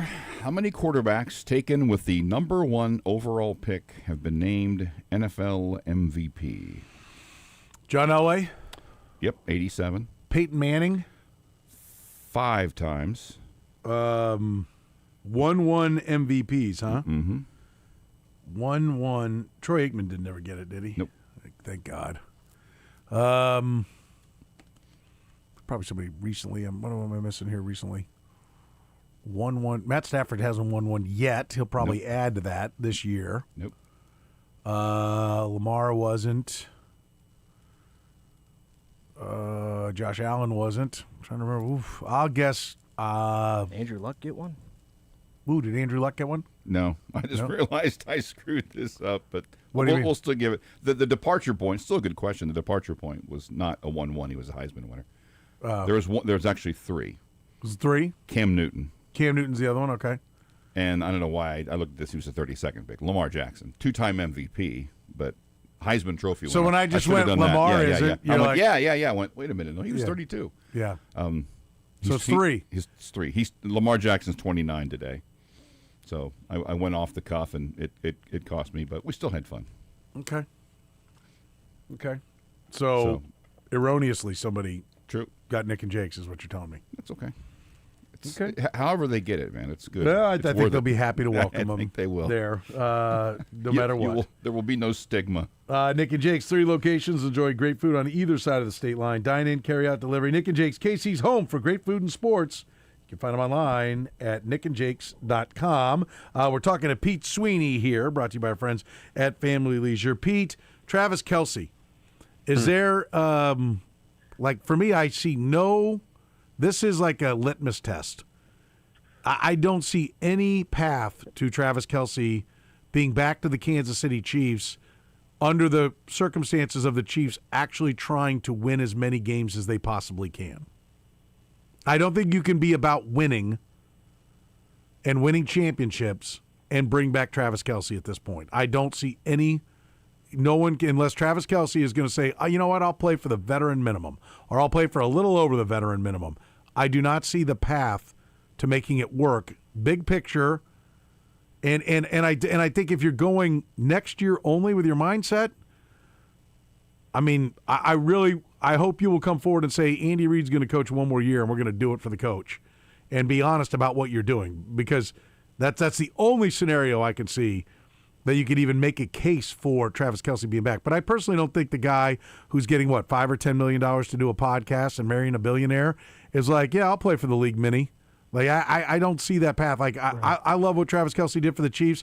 It's great, but it is time for the Chiefs to move on. Travis Kelce needs to decide whether or not he wants to play anymore. I can see a scenario where playing for the Panthers or some young team with a quarterback on a cheap contract that's, needs a veteran presence come in where he could go and have an incredible last chapter of his career, helping turn a franchise into a real contender.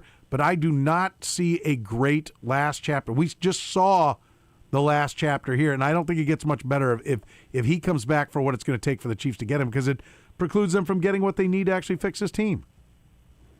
Yeah, I mean, it is all about the price, right? At this stage, it's hard to disagree with that. I mean, I think you can speak like that and kind of speak as to what the Chiefs would maybe do. I tend to think if he wanted to come back for another year, today was the first time I think he said something publicly that made me think, okay, maybe he is coming back. But yeah, I think a point that's lost in that doesn't have to necessarily be with Kansas City. Wait a minute, what was the comment that made you think he's coming back? On his podcast today, he's more open than he's ever been before, where he wants to see if his body gets into place after this last game, where he can do the 20 game season. I guess theoretically that wouldn't have to be with Kansas City. He did mention something during the middle of the year where he said free agency, which is just weird to think about. But we have seen a couple of legendary Chiefs move on to one more different team before they hung it up. So I don't think anything's out of the equation. It's just hard for me to believe that Kansas City wouldn't work with him. Certainly can't make the top of tight ends annually, but maybe there is a middle number that would work for both parties. Well, what is it? They're $35 million over the cap right now. I mean, with numerous holes to fill. What is the number that works with him? To me, I think out of respect. Right. So not about winning. It's about making sure that we take care of the Ring of Honor over actually trying to win football games, which I'm fine. I just want to be clear that that's what they're doing, and they should be given no quarter whatsoever. They sure as hell won't be by me. And I like these guys. I respect it, and I appreciate it. I'm not hellfire and brimstone. They deserve to have a down year after all the great success they've had. But it is now time that you're not riding that wave. It's time to get your ass back on the board and paddle back out to where the waves are. Okay? You don't get to just keep standing on the board on the beach and go, look at me. You know, like if you stay with Travis Kelce, you're more about the Kelce story than you are winning championships. And people may not like, certainly he's become a clown now, but Bill Belichick was never afraid to walk away from whoever it was he needed to walk away from to get it done. And that's the question that I think is there for them right now with Kelce. It definitely will be with Chris Jones next year when he's eminently more cuttable. And I think it's a huge test as to whether or not it's just about this group all pulling as much money as they can, and I'm sure they don't think they're just taking a check. I'm sure they think they'll convince themselves that they're making the best decision to win, but they've just lost themselves in the camaraderie of the fellas. There's no reason for Travis Kelce to be back.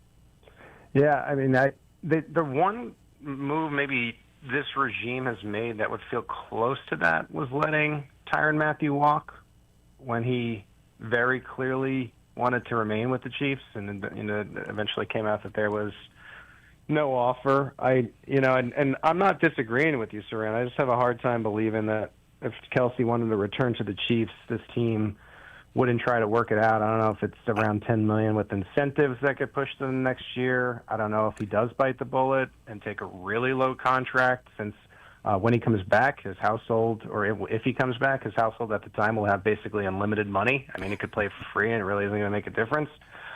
Be intriguing to see if they could come to something unique where there is not a level of disrespect, and he is able to return. But I'm not disagreeing with you. Nor am I disagreeing with you. I just want to be clear. It's a will they against a should they. Here's what I will ask you: a yes or no.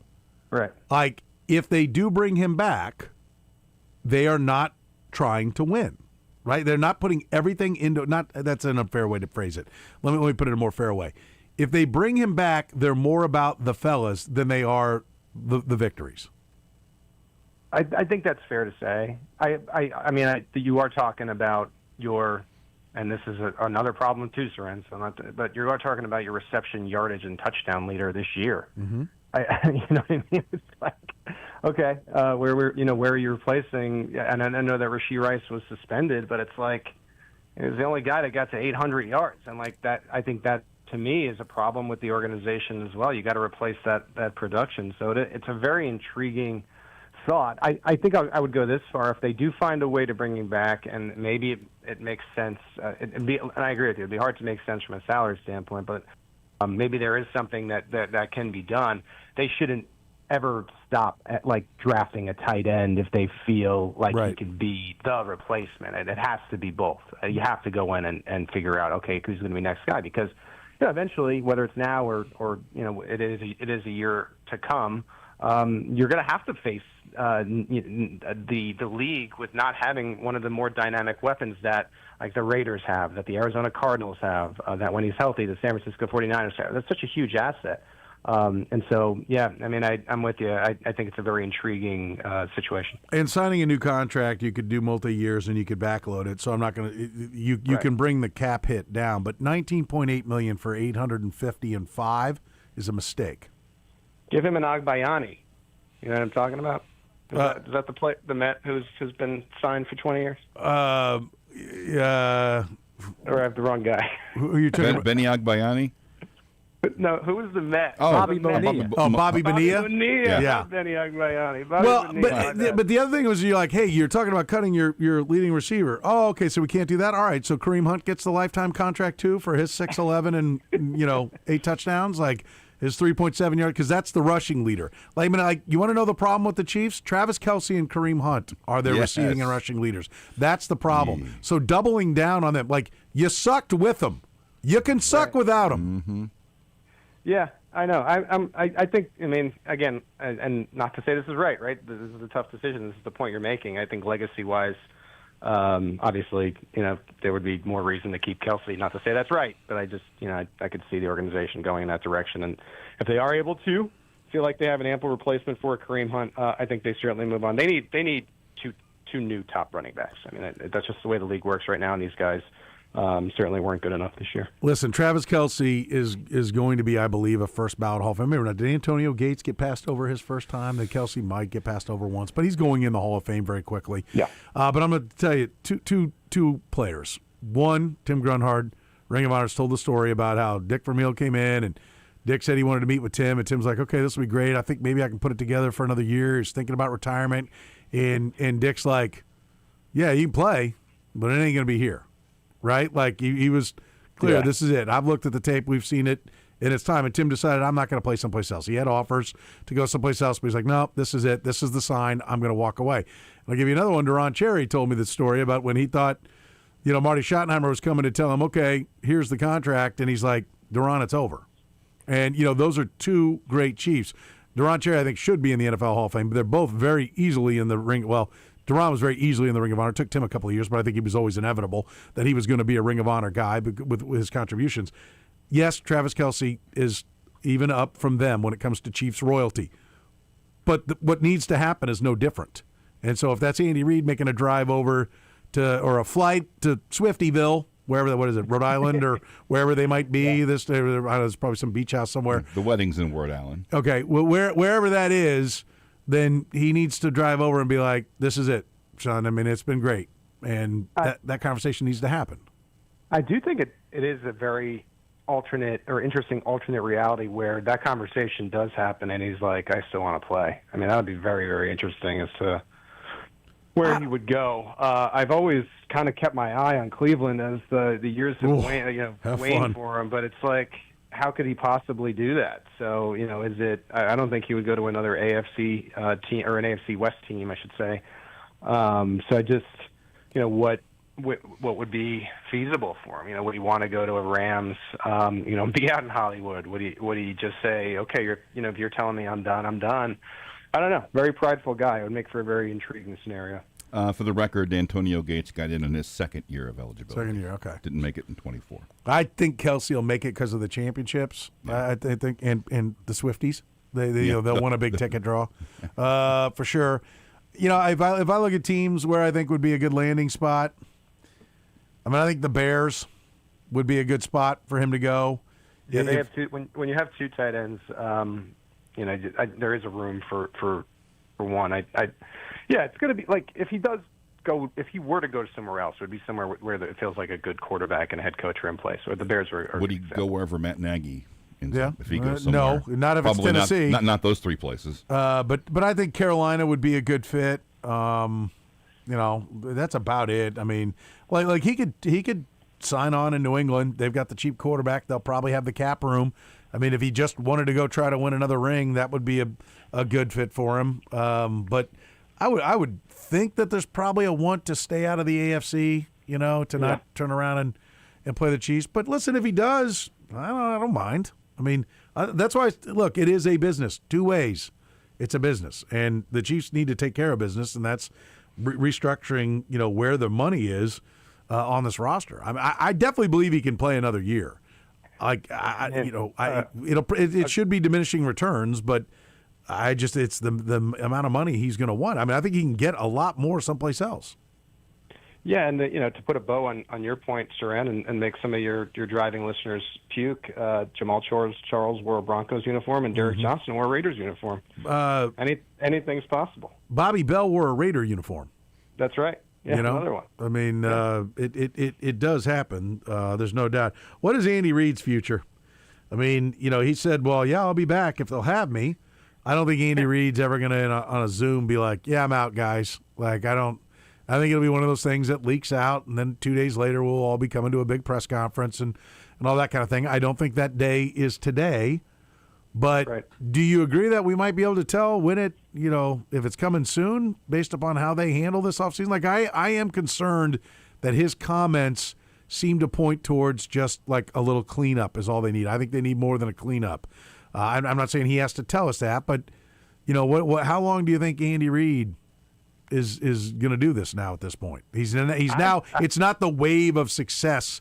It's not another conference championship game. Like he's left wanting this year. How does that change the dynamics? I've said before that, and maybe I'm wrong here, but I just think Andy Reid is going to coach as long as he's healthy. Now you're kind of shifting the conversation to, would Clark Hunt move on? At any standpoint, I would think if it would have to be another 2 years like this, I still think he would get the benefit of the doubt, even if if they were close next year and somehow missed the playoffs. I mean, I don't anticipate them not like rebounding and making the playoffs so long as Mahomes is okay next year. But again, if that happened, you are able to win the 3 championships in 5 years, but you now are 3 years removed from that. I would think that he would get one more shot to turn it around, and whether or not he deserves that, it for sure is up for discussion. But yeah, I mean, I just don't see him, unless his health gives out, calling it so long as he has the opportunity to coach Patrick Mahomes. Nagy and Spagnuolo are interviewing for jobs again this offseason. Do either one of them land one? Feels like once again Nagy is more likely than Spagnuolo. We kind of feel that Borgonzi really likes Matt Nagy, but we started feeling that way before Kevin Stefanski and John Harbaugh were available. I also think Cliff Kingsbury is going to be really intriguing for a team that needs to mold their young quarterback, and so it complicates things. I think if he misses the Titans, could be an uphill battle for him. For me, on Spags, I feel like it's the Giants or bust, just because he has that familiarity there, and these owners have been hesitant because of how it went in St. Louis. Yeah, that's interesting. All right, another one. Trent McDuffie, wearing a Chiefs uniform extended, playing out the string, holding out, getting traded. What's the outcome? Most likely outcome there? I tend to think he'll be traded. I think. And I'm not saying that the Chiefs are necessarily going to get this exact compensation back, but I think when the Jets and Colts made that deal, the assets you could potentially get back are going to be too rich for Kansas City. It really doesn't have enough draft picks coming up in this next NFL draft to make big waves unless they are willing to trade back, which I know, Soren, you're a champion of. And so you look at what they have. They could maybe bring Jalen Watson back on a lesser deal. You look at Noah Williams and how he played down the final stretch.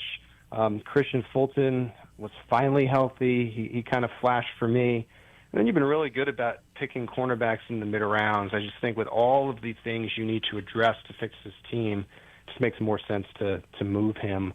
Now we'll see if they can get enough back for them to feel like it's worth it. I don't think there's any scenario where they trade Rashee Rice as much because I don't think anybody's going to give him anything for him, but I think he should be shopped. What do you think Rashee Rice is? I've heard some people say, well, eight games, he had, a little over, what did he have, 570 something? It's like he's basically 1150 in a 16-game season and 10 touchdowns. What is Rashee Rice? Because I think accurately gauging what Rashee Rice is also helps you understand exactly what you need to go get. Yeah, I mean, that's the thing with Rice that is confusing to figure out. He, to me, is a player where, nobody really knows. And right now, if you still are the Chiefs, and let's say you do want to trade him as he's going into his 4th year, are you trading him low by doing it right now when, he didn't really have the best season? If you think he can be better than that, let's say at the trade deadline, you're in a position where it's similar to last year. Maybe then you make the decision to make a move, and maybe he's built a better case where you can get proper compensation. For me, Rashee Rice is a wait-and-see type of guy, and maybe he'll show you that the things you thought going into this year, that he can be the guy for Patrick Mahomes. And if not, maybe he does enough in another tough year where you're able to move him for more down the line. The NFL trade deadline has become a lot more like the NBA, and so those deals aren't necessarily out of the question. Yeah, I do think, they need to get it right in a lot of different positions. And so we'll see. We started out talking, are they just going to try to clean it up, or are they going to overhaul it? And I think we all right now, at least all the indications have been given that they're just going to try to clean it up.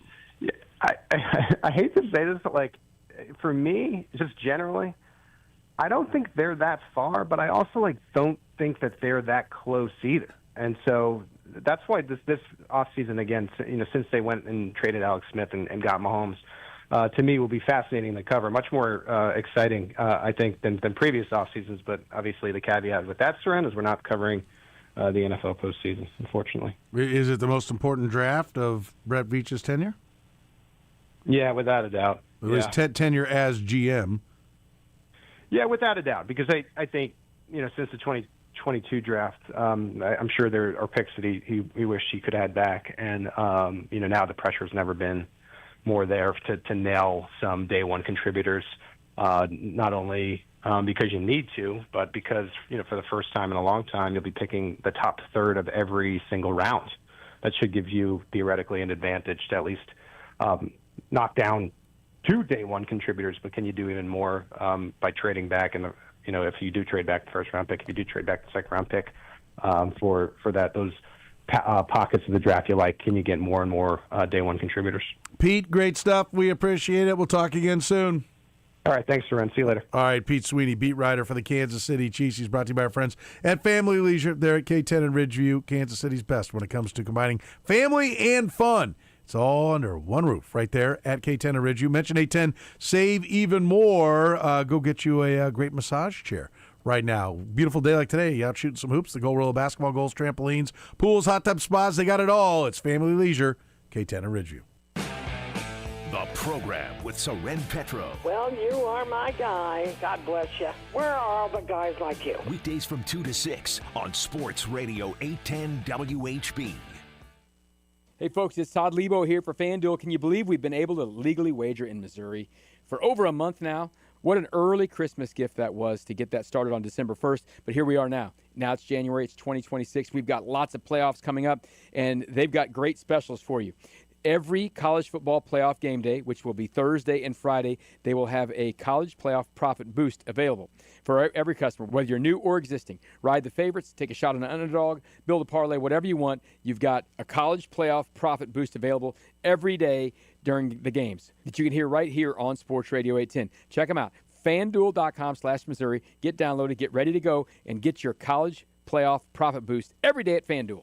21 plus and present in Kansas. Opt-in required. Bonus issued as non-withdrawable profit boost tokens. Restrictions apply, including any token expiration and max wager amount. See terms at sportsbook.fanduel.com. FanDuel's offering online sports wagering in Kansas under an agreement with Kansas Star Casino, LLC. Gambling problem? Getting help is your best bet. Call 1-800-522-4700 or visit ksgamblinghelp.com.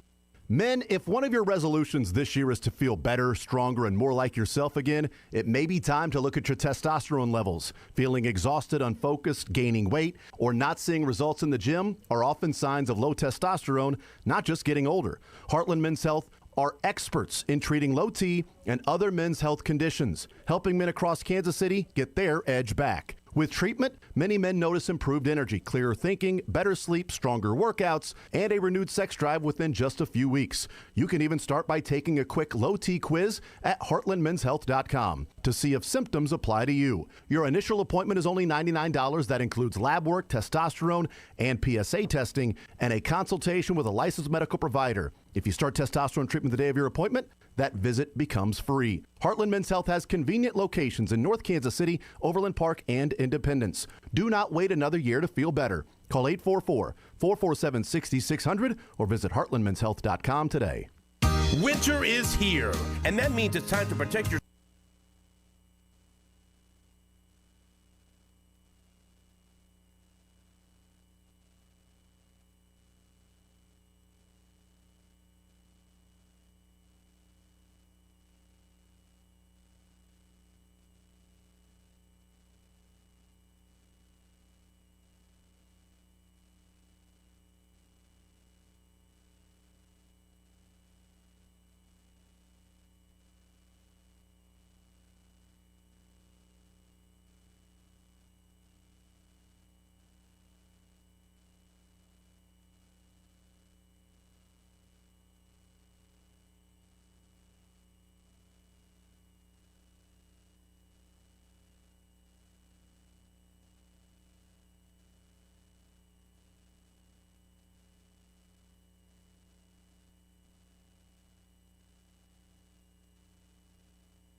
All right, our thanks to Pete Sweeney from Arrowhead Pride, or the Star, you formerly of Arrowhead Pride.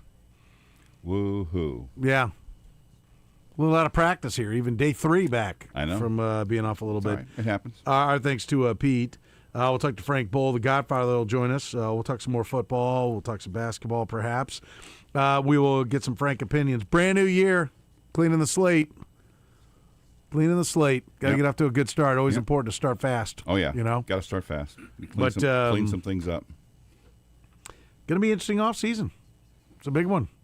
Yes. I said it yesterday. I said it's what happens between now and August will determine the last years of Patrick Mahomes' career in Kansas City. Well, we'll go a long way. Go a long way. Yeah. As important as any offseason will. They need to hit some home They need to runs. get it right. Yeah. And I think we're all in agreement on that. And I listen.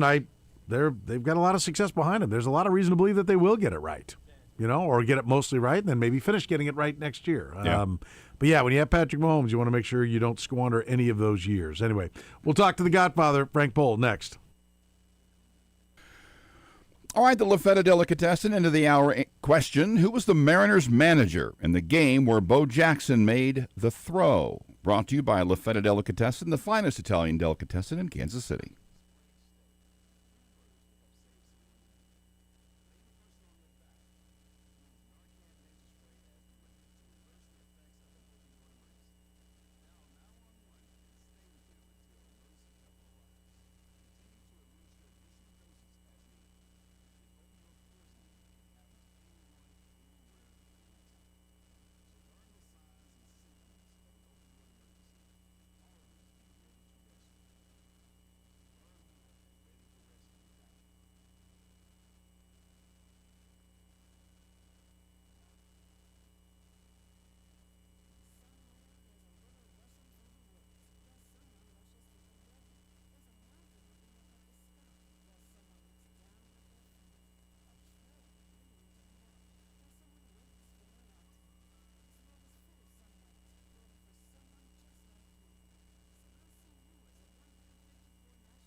He's the only man to interview modern-day gladiators at Arrowhead and original gladiators in the Colosseum. He grew up rooting for Honus Wagner and saw Jesse Owens get 4 golds in Berlin. He saw Wilt score 100 in a night. Points, of course. Yes, we are saying he's old. It's the godfather of Kansas City sports, Frank Bowl, on the program. You bet it is. The Godfather has arrived. Brought to you by our friends at Applause Custom Sight and Sound. Kansas City's best for more than 20 years. Smart home technology, in-home theaters, surveillance security. They do it all. Find them online at applausetheater.com. Frank. Yes. Can I tell you something? Anything you want, son. You sure? Absolutely. I could share with you? Yes. There's no one in my driveway. Squirrel. Because of applause, I can look and see. Right. No one in the driveway. Hold on.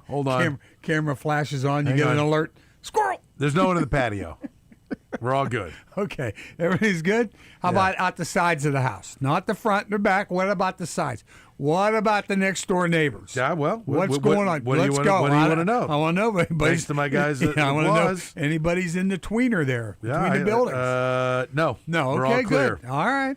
It is fun when, when people come over to watch the game. You've come over to watch the game. Uh-huh. And just because, my wife doesn't like any of my friends, so she makes you all enter from around in the back. We have to go down the back stairs, yeah. No, that's not true. But it sounds a lot more it sounds entertaining. good, yeah. I can't believe you just make me sound like a shrew. Like, why do you do this? Because it's funny.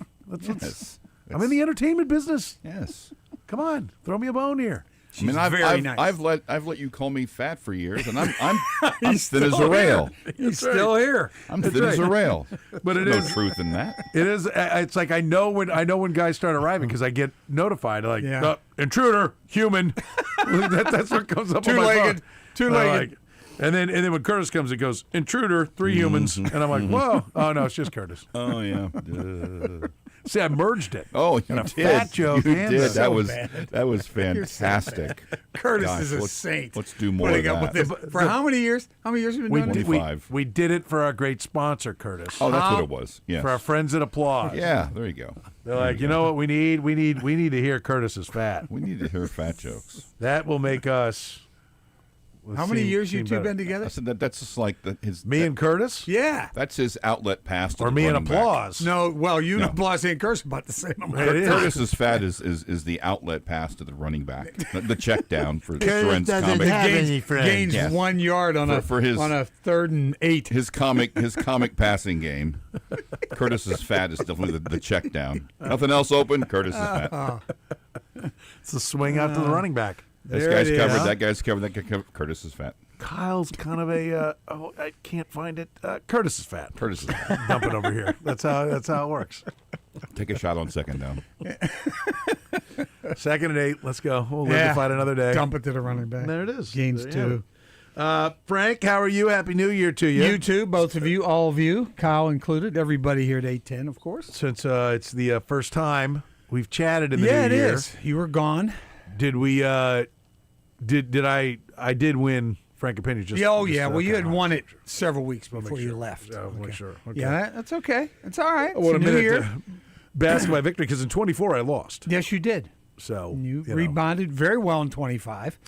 So you retooled during the offseason. I did. You got yourself some good draft picks, and you went running with it, and there you were. You're back in the championship game. Traded down.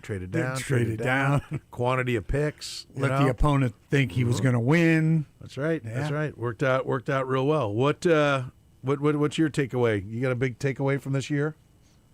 Just everything sort of fell apart. Talk about the Chiefs, not you. Oh, me. Oh, well, yeah. Well, I'm definitely fell apart. Yeah. It's yours sort of imploded. Offensive line, no protection.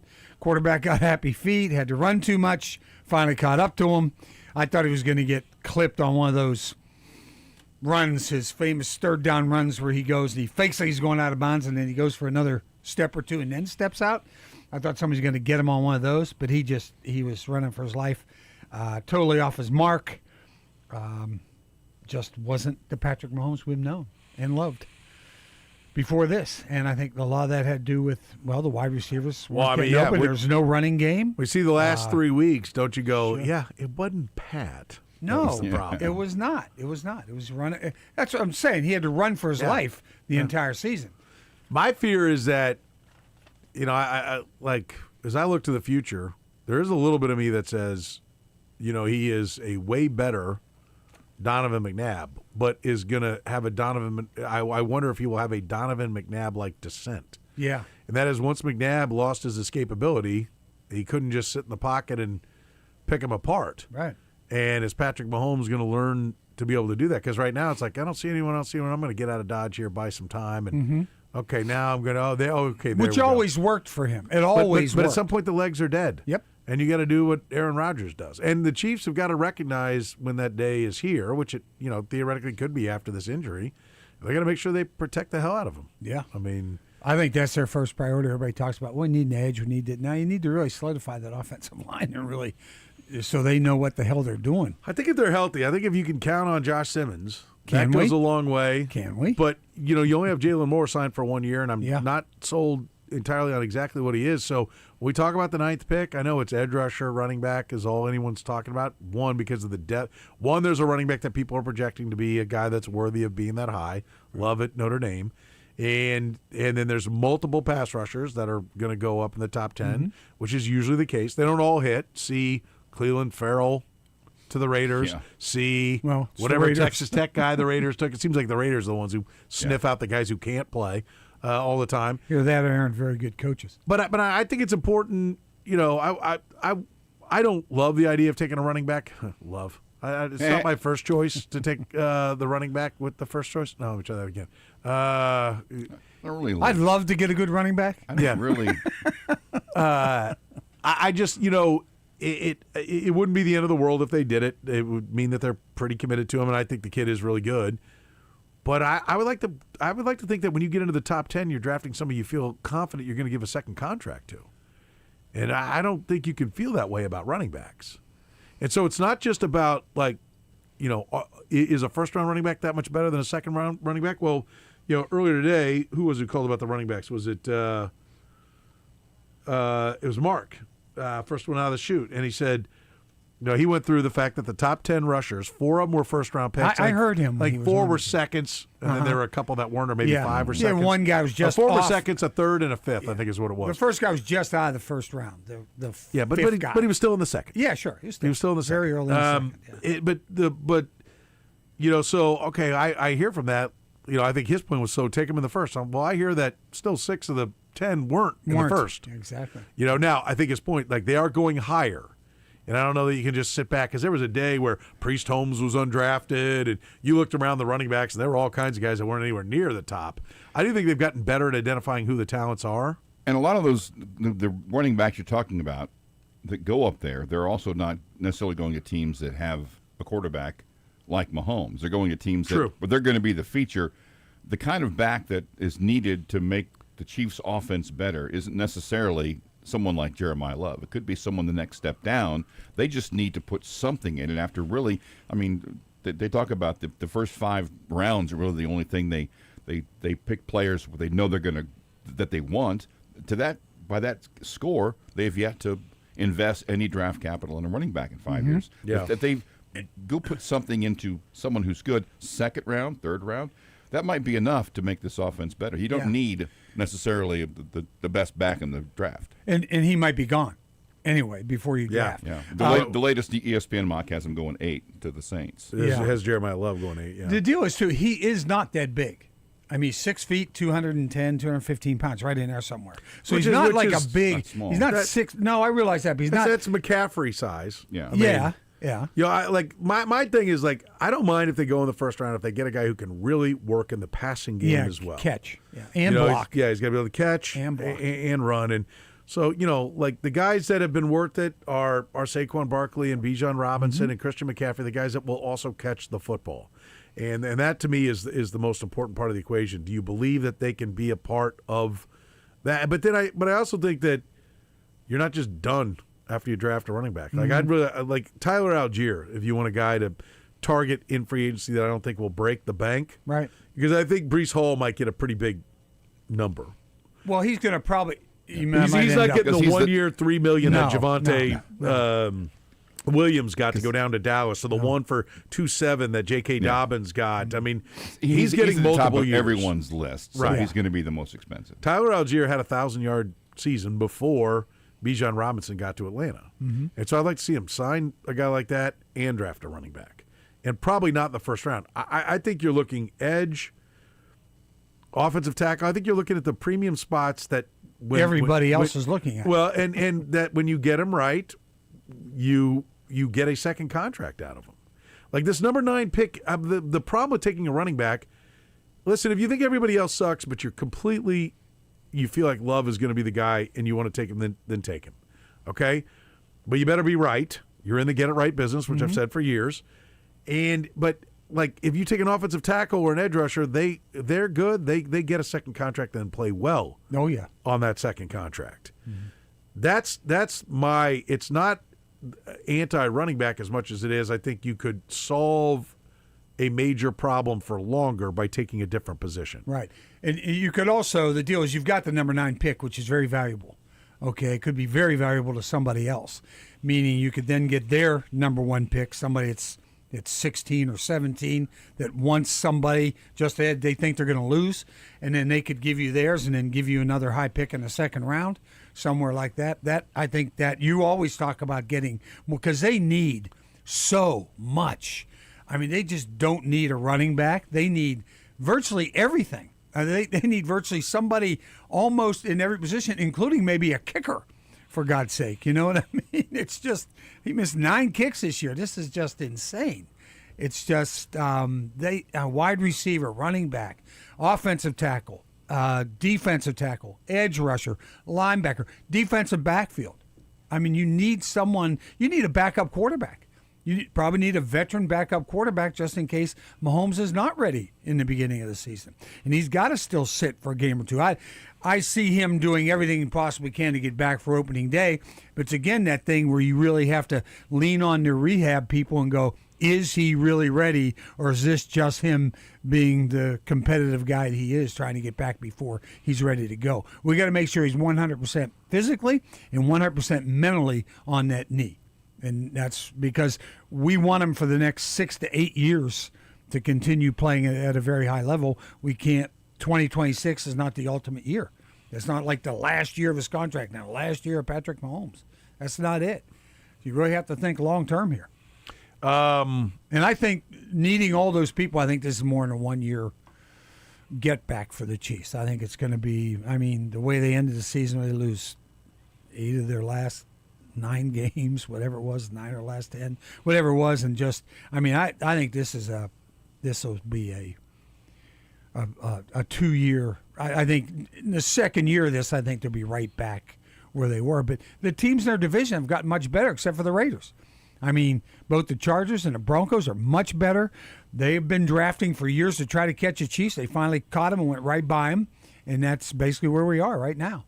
And Broncos have a good chance to win the Super Bowl. I mean, that could be the Super Bowl team. So it's an interesting division, to say the least. Tough. And their schedule next year is not a third-place schedule. All right? It's brutal. I mean, on paper, it looks... They drew the wrong divisions. Yeah, they did. You're expecting... I mean, West. The Colts looked like they were really good, although I think they were inflated. They certainly were deflated. They weren't what they really are at the end either. So they were showing better than they looked early and looked worse than they are late. But the Bengals, the Falcons, I mean... Yeah. You know. Yeah. The Bengals still have defensive problems, and the Falcons... I know you're like, oh, look at all this talent. Yeah, they've won 8-9 back-to-back years. Right. I think it'll be interesting to see what coach they get there and where John Harbaugh lands. Where if you're John Harbaugh, you have basically the pick of any open spot. Tennessee, what were the 2 that were open early? Tennessee and the Giants, Raiders, Arizona, Browns, Arizona, Atlanta. Yeah, there's 7. There's 7 total. First thing you look at is quarterback. Right. So which one of those jobs is best? Oh, Giants with Jackson Dart? Yeah, probably. Might be. I mean, who are the Falcons? Cam Ward, 1-1, quarterback at Tennessee, if you believe in that. Yeah, if you Falcons are Kirk Cousins and Michael Penix Jr. coming off a knee injury. Right, no. You don't That's what is that? That's 4 of them. Right.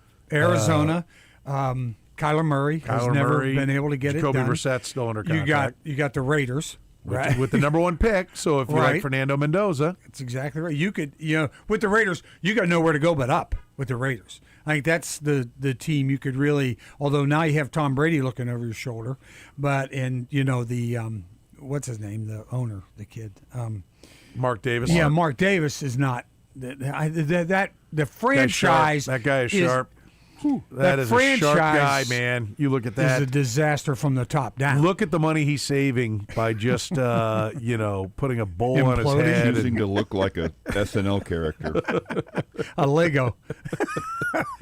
Choosing to look like an SNL character that they discontinued because of political correctness. That's right. Yeah. Wow. So. Okay, I got it. I got it. But I think that you'd have to really go in and look at that franchise. I mean, that franchise has been a disaster for a long time. If you're John Harbaugh, do you think you really know which one of those quarterbacks to take at 1-1? Probably not, because you probably haven't studied that. To me, you more want the one that's already got a guy in place. And if so you look at the tape of Jackson Dart and go, okay, I like this guy a lot. Yeah. Then you take the Giant job. Yeah. You'd be like, oh, yeah, kind of like a guy like Kyler Murray and Lamar Jackson, so that's a good fit. Just think about that for all those openings, and he's your best. Well, Lamar Jackson is the best quarterback in the openings, but obviously Harbaugh isn't going back to Baltimore. But the other deal is, okay, everybody else you look at and you go, Jackson Dart's the best guy? Left? Oh, my God. No, quarterback is a little important, aren't they? Yeah, just a little. Just a little. Yeah. Yeah, and Cleveland's a total disaster. I mean, that, from salary cap to quarterback to things, just that place is just a mess. Oh, yeah, I wouldn't go to, I would cut Cleveland and Vegas out because of bad ownership. Tennessee might not be bad, might not be a bad spot. Their ownership is kind of a meddler. Yeah. Well, where do they stadium pick? out there? Where do Tennessee they getting a new place? Are you Am joking? I imagining? Yes. Yes. Okay. I thought so, but I was like, wait a minute, am I confusing them with Buffalo or? No, yeah, Buffalo's. I know there's there's some new places, and I'm like, I know Buffalo is. Buffalo and Tennessee. Buffalo is going in next year. This year. Well, that opening. Yeah, we're still in this year. No, this is 2026. Next year's 27. Come on, get with you. You're still writing year. 25 on your checks. This calendar year. More on that later. This season. There may be a frank opinion about that later. Leave him hanging there, Frank. Oh, you gutless! Why'd you do it? And if you check the show sheet, it says January 7th, 2025. It's okay. And it has every day this week. I put January 6th on everything I did Monday, and I'm like, that's interesting. Well, I don't have to change anything for today. Okay. When I came in on Tuesday. That's right. So anyway. Yeah, back to the quarterbacks. Slide under that door. Slide under that door. Anyway. Let's go through the transom. If you don't know what a transom is, look it up. Okay. I will later tonight. Right now I'm going to act like I do know. Okay. No, but I think if you're Harbaugh, you eliminate bad ownership. Tennessee's ownership medals, I think they're out. Vegas, Cleveland. That's all bad ownership. You don't want to go near there. So you've got. And you're only down to 3. Atlanta. Now you're only down to 3. The Giants, Cardinals, and Ravens. Yeah, and he can't get the Ravens, so he's down to 3. Oh yeah, that's a good point. Yeah, Ravens should try to. if he views it the way we do. Now it might be the kind of thing where he's like, yeah, I'll go to Cleveland, but I get total control of everything, and you stay the hell out of my life. Yeah.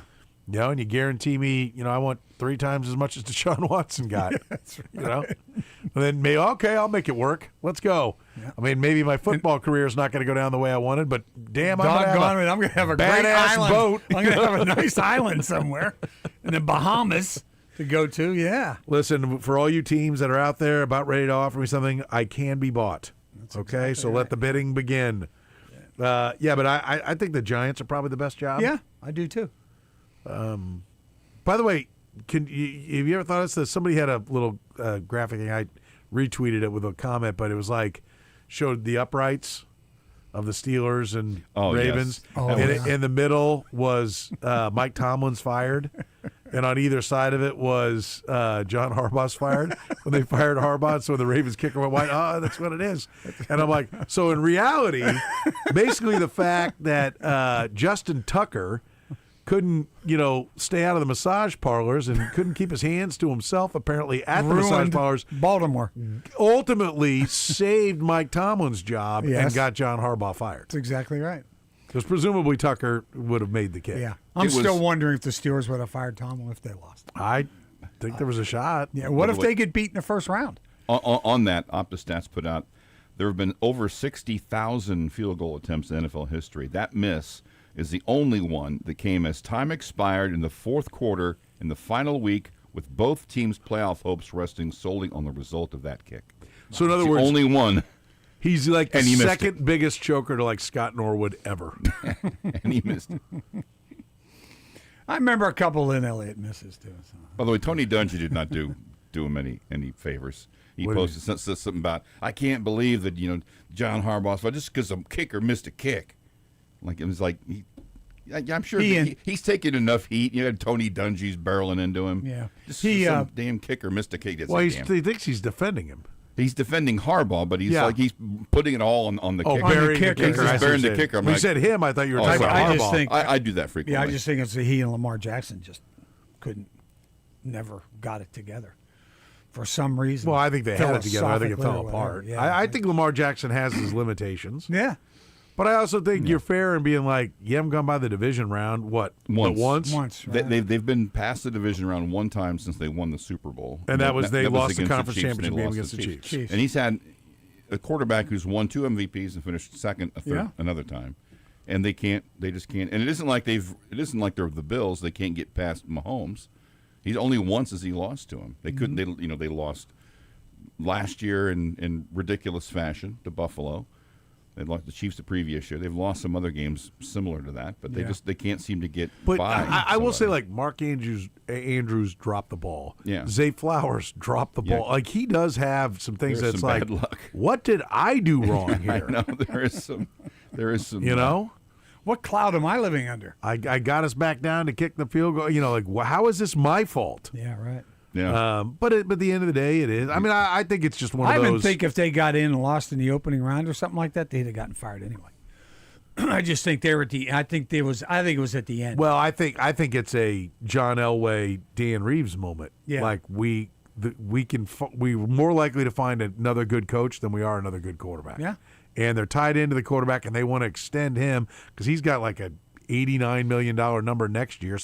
And then he's a free agent after the next year. So he's only got like 2 years left, and he's got a huge cap number. So they want to do a longer deal. And I'm sure he's going to be like, no, not with that guy. And so they had to make a choice. Yep. All right, do we stay with the quarterback or do we stay with Harbaugh? I think it'd be real interesting if Lamar ends up being 8-9 without Harbaugh, and you'd be like, I guess we got it wrong. Yeah. Like, I mean, is he all that? Yeah. We're going to find out now. Hasn't proved it. John Elway. Sometimes he looks all world, and sometimes he just no. John Elway had a guy, Mike Shanahan. I mean, he ran Dan Reeves off to go get Mike Shanahan back, who he'd had success with as the offensive coordinator. But I don't know who's Lamar's guy. Like, I think the offensive coordinator he won his last MVP with is still there. So is that what they're going to do? Bump Munkin up? Is that what he wants? I mean, I don't know. But yeah, it's and how about and how much pressure is on the Bills? Oh, tremendous pressure. No on Ravens. Josh Allen, yeah. No Lamar Jackson. No Patrick Mahomes. No Chiefs. No Burrow. If like the Patriots have fallen down and gotten back up and moved past you, and you still haven't gotten there, yeah, I know. Does McDermott go later? Yeah. This offseason? Plus Drake May's young. He's a young player. Oh yeah, even though they had a pretty easy schedule, it doesn't matter. They're where they are, and it doesn't make any difference. I think that kid's really good. They have a good young quarterback and a better coach. Yeah, yeah. And if the Bills, if they don't go win at New England, like when are they going to win? Right? Like I mean, like they really blew it this regular season because this should be their time. They should be the 1 seed, bringing in all these inexperienced quarterbacks. And it should be over. Yeah. And instead, they got to go first. The 3, Jacksonville, is it? No, Buffalo, Jacksonville, or is it? Yes. Yeah. I think it's because Houston moved up to the 5, right? That's right. So it's Houston at Pittsburgh. Buffalo at Jacksonville. So yeah, I mean, it's a rough road. I think they'll get by Jacksonville, and then they'll. And they are favored. And then point and a half. then they probably would have to turn around and play New England right away, right? Because they reseed in the NFL, right? Yeah, yes.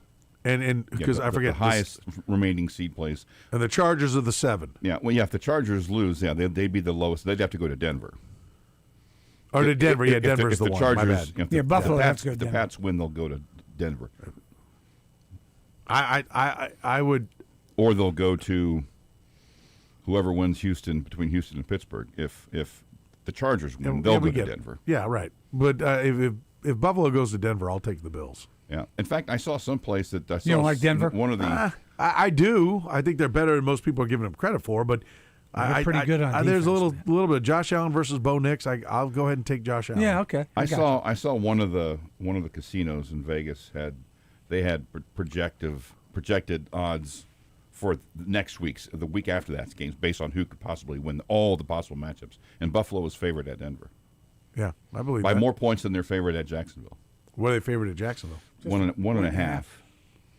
And Buffalo at Denver. No, it's the same. It is the same 1.5. But they'd be favored at the 6th seed at the 1. That tells you what bettors think. What are they at? What are they I at? think that New tells you England? how wide That'll open tell it us the difference between the Broncos and Buffalo at New England. I know I saw that in here somewhere. Buffalo. It's interesting. Maybe I don't see them in here. Buffalo at New England.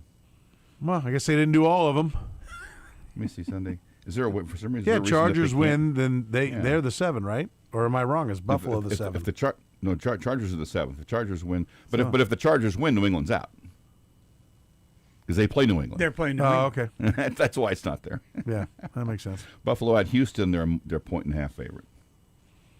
So the Buffalo is favored on the road against whoever they could possibly play in the second round. The Buffalo. The Bills are favored. The Buffalo is favored. The Bills are favored. Would be favored. Colorado? Yeah. Are they playing in this? I didn't know they were in this.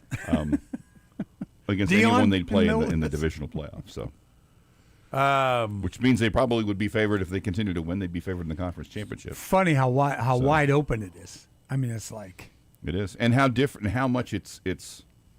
I talked to Trent Green. Didn't think this was as big a deal, and he knows more about this than I do. The difference in really nobody having much of an experience in the quarterback situation. Yeah. Usually, not having an experienced quarterback kind of dooms you in the postseason. But when everyone's in the same boat except for Pittsburgh and Buffalo, what difference does it make? I mean, is Bo Nix, is Drake May's inexperience going to hurt him when he's going up against Bo Nix and Trevor Lawrence and Justin Herbert and C.J. Stroud? Not very much. I think that Pittsburgh game's really It's a pretty good year to be a young interesting quarterback. to me. That's really interesting matchup. The Pittsburgh, Aaron Rodgers, the whole way they won that game. You just go, you got to be kidding me. They're in it. Houston's favored by 3. Yeah. I think we saw that coming. No matter who would end up playing them. Right. Yeah. But I don't know. Aaron Rodgers he was slinging it in the 4th. Yeah, he was. Well, I mean, they were wide open.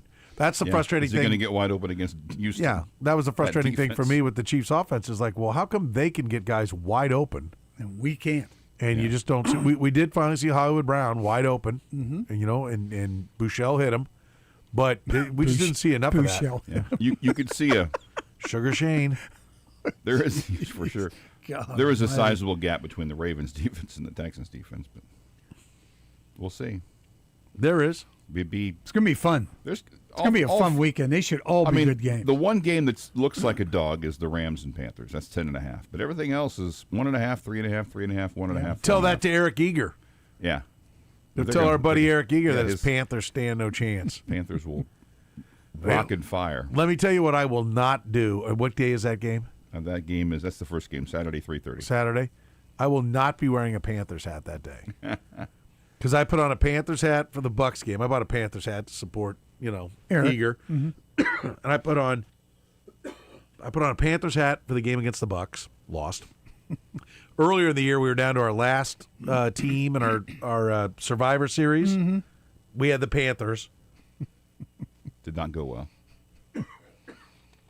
No, we lost. Out we went. Bought the hat to get it there in time to push on. It's like we got to week 10 or 11 or 12 or something. And no, Panthers didn't do it. So I've worn a Panthers hat twice and they've lost both times. Don't wear a Panthers hat. Stop.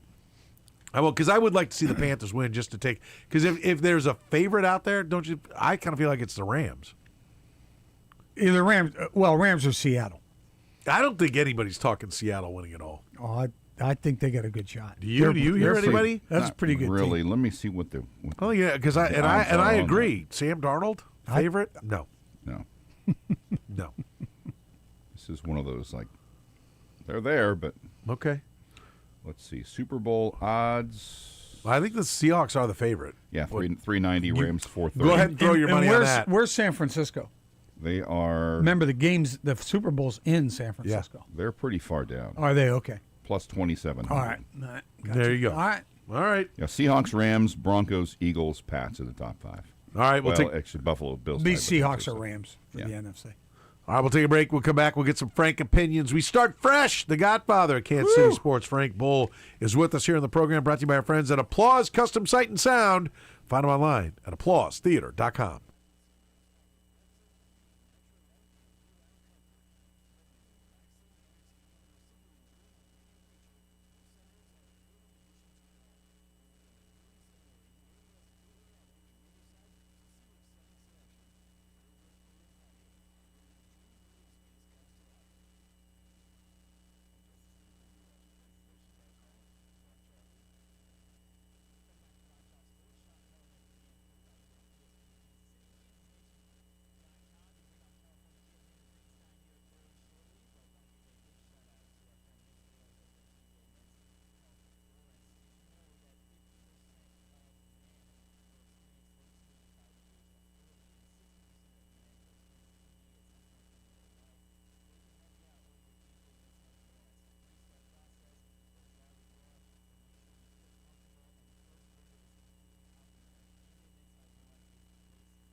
All right, the LaFetta Delicatessen, end of the hour answer. Who was the Mariners' manager in the game where Bo Jackson made the throw in Seattle? It wasn't Lou Piniella. Was it Jim Lefevre? Jim Lefevre. Yeah. Ryan's dad. Nice. Ryan's That's very dad nice. is Very 84 today. Had that wow. conversation with Ryan. God bless I think him. was Ryan there? Was he in the? I don't know if he I was don't or think not. you. I can't remember. I texted Ryan a little while ago and let him know. I said happy 84th to Jay Feeve. And he said, I just got off the phone with him. And I said, that's fantastic. That's awesome. There you go. So 84. Yes, he Jim was the. He was not happy. Because didn't he come out and argue the call? Yeah. Yeah, oh, sure. Yeah. It was They couldn't believe it. They couldn't believe the tag. They couldn't believe it. You see the ball just boom, boom, just Boom, quick, boom. quick ankle tag, and I was like, I don't believe that happened. And it's kind of unfortunate. You don't. By the way, it's pronounced Lefevre. Lefevre, yes. You know, there's no. that's how I always say it when I have to write Ryan's name. Or Yeah, something. right, because you have to Lefevre. phonetically spell it. There's no great angle where you actually see the throw the ball come out of his hand. And I think that's I kind of lament that, but some people say it's actually better that way because it just adds to the mystery of how the hell did that ball get there, the fence to that spot. Catcher had it in his mitt the whole time. It's just insane. Harold Reynolds Couldn't have happened to a more fun nicer guy. Yeah. So there you go. You know, Harold Reynolds. Yep. By the way, giving away La Feta Italian Delicatessen, voted KC's #2 new restaurant. Did you know that, Frank? I did not know that. You said you're going by there tonight? I'm going to stop and I'm going You'll to pick up be- stuff for home tonight. You'll be Yeah. happy. Southeast corner of 143rd and Metcalf. Check out their rockin' lineup of gourmet sandwiches, or you can even build your own online at lafettadeli.com. Every sandwich comes on bread made fresh that morning, combined with the freshest meats, cheeses, ingredients, sauces made to order. Don't miss their incredible charcuterie trays as well. There's one for every budget. Or if you're having a festivity at your house, they can do that, or bring a whole big tray of sandwiches. Remember, LaFetta caters. Go online to lafettadeli.com, or better yet, just see them in person. They're on the southeast corner of 143rd and Metcalf. Frank Bull is here. It's time for some Frank opinions. Curtis, where do we begin?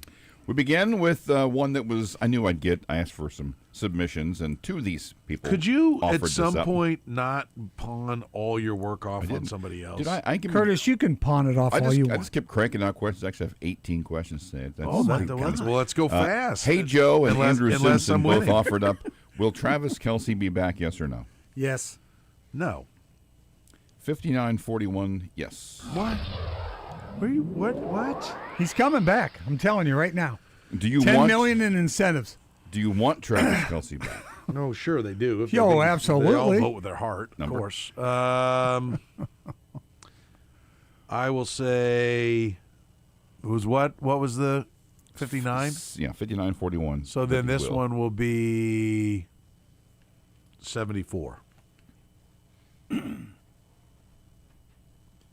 Under. Damn it. 71.6. I knew under was way. I'm like, I gotta.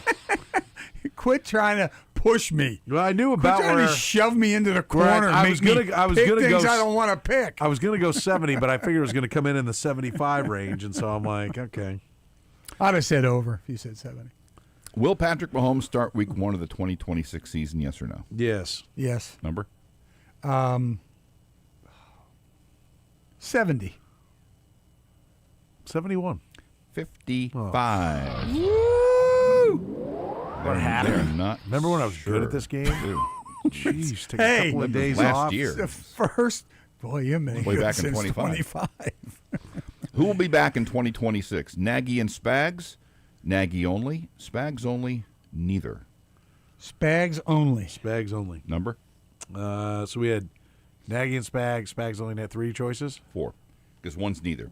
Oh, neither? Yeah, both, neither, Okay. and each one.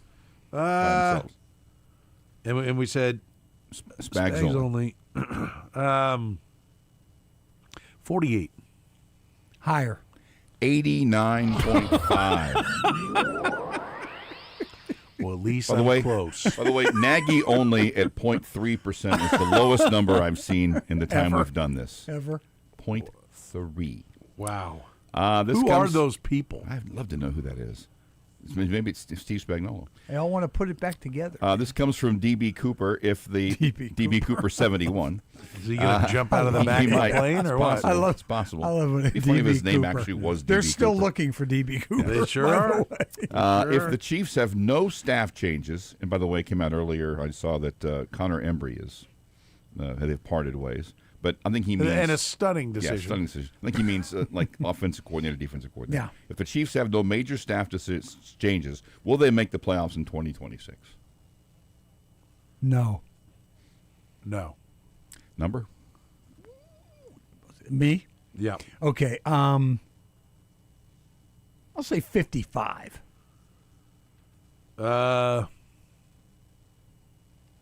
56. 52.7. Oh, my God. He crushed. Shut your hole. It's okay. Kansas Thank God we've got 18. Kansas Keep this moving. This is not fair. Kansas came from 15 down. What position should the Chiefs address with the 9th pick? Edge, running back, O-line, or other? They're going to say running back. Yeah, I think they're going to say running back, too. Actually, it's edge. Whoa, okay. Number? Edge, running back, O-line, or what? Other. 61%. Lower. 80.6. Wow. Yeah. Only 9% that? said running back. So. Yeah. Feels good to be on the board in 26. I like that. Feels good. I like the fans are thinking with their brains there. They're thinking with their brains. Mm-hmm. I don't even know what he said. I just The running happy to get back a point. versus the edge. This says this comes from D-Ron, whose is at if not D, then who. Ron, I appreciate clearly. that. Yeah. Or D. He's D at D-Ron. What team are you rooting against the most in the playoffs? Broncos, Bills, Eagles, or other? Broncos. I don't think people really have it in for the Bills because they always beat them. It's either the Broncos or the Eagles. I'm going to say Eagles. 58% said Broncos. 19% said Eagles. 15% said Bills. What will the national... I'm rooting against the Eagles most. Mario? Well, I don't mind when the AFC West I don't think anybody wins. wants anybody else in the AFC West to win the Super Bowl. I don't want the Eagles to go back-to-back. I don't want the Eagles to go back-to-back. Because they don't have a chance to go. Yeah, right after the Chiefs did, and I don't want them to have 3 in their group because they can talk about being the best team. So I think you people got to get your head out and get rooting against the Eagles. That's the one that diminishes the Chiefs' run the most. Soren, just buy a Philly hat. That's there right. you are. Go Buy give me an an Eagles hat. I like it. I like it. Fly, Eagles, fly, baby. Come on. Okay. What will the national championship game be? Indiana, Ole Miss, Indiana, Miami, Oregon, Ole Miss, Oregon, Miami. Wow. I'm going to say, what did you say? The first one's Indiana and Ole Miss, right? Yeah, Indiana, I'm Miami. going to go Indiana, Ole Miss. I'm going to go Indiana, Miami. 52% said Indiana, Miami. 30% said Indiana, Ole Miss. Finally, we get to the legitimate questions. Who do you want? Not these dart throws you were lobbing out there earlier. Who do you want to win the national championship of the 4? Ole Miss. Yeah, kind of just stick it to Lane Lane Kiffin. Yeah, Ole Miss. Even though he's collecting on all his bonuses, even though he's know. not coaching the team, he's going to get $1.5 million if they win the national title. There's actually. You got to be kidding me. We both said Ole Miss, but I will say there's a compelling reason. Dan Lanning's got local ties. Yeah, he does. Indiana's a great story with Kirk Cignetti. So stick it to all the big football powers. To Guy who that would be a dropped out good of- one. And then the only one no one should want other than like Hurricane and our buddy Frank Reyes is Miami. That's the one that's actually has won before. Yeah. It's actually Indiana. What's the number? My turn? Yep. And there's 4. Okay, I'll say 45%. Oh, lower. 67.4. What?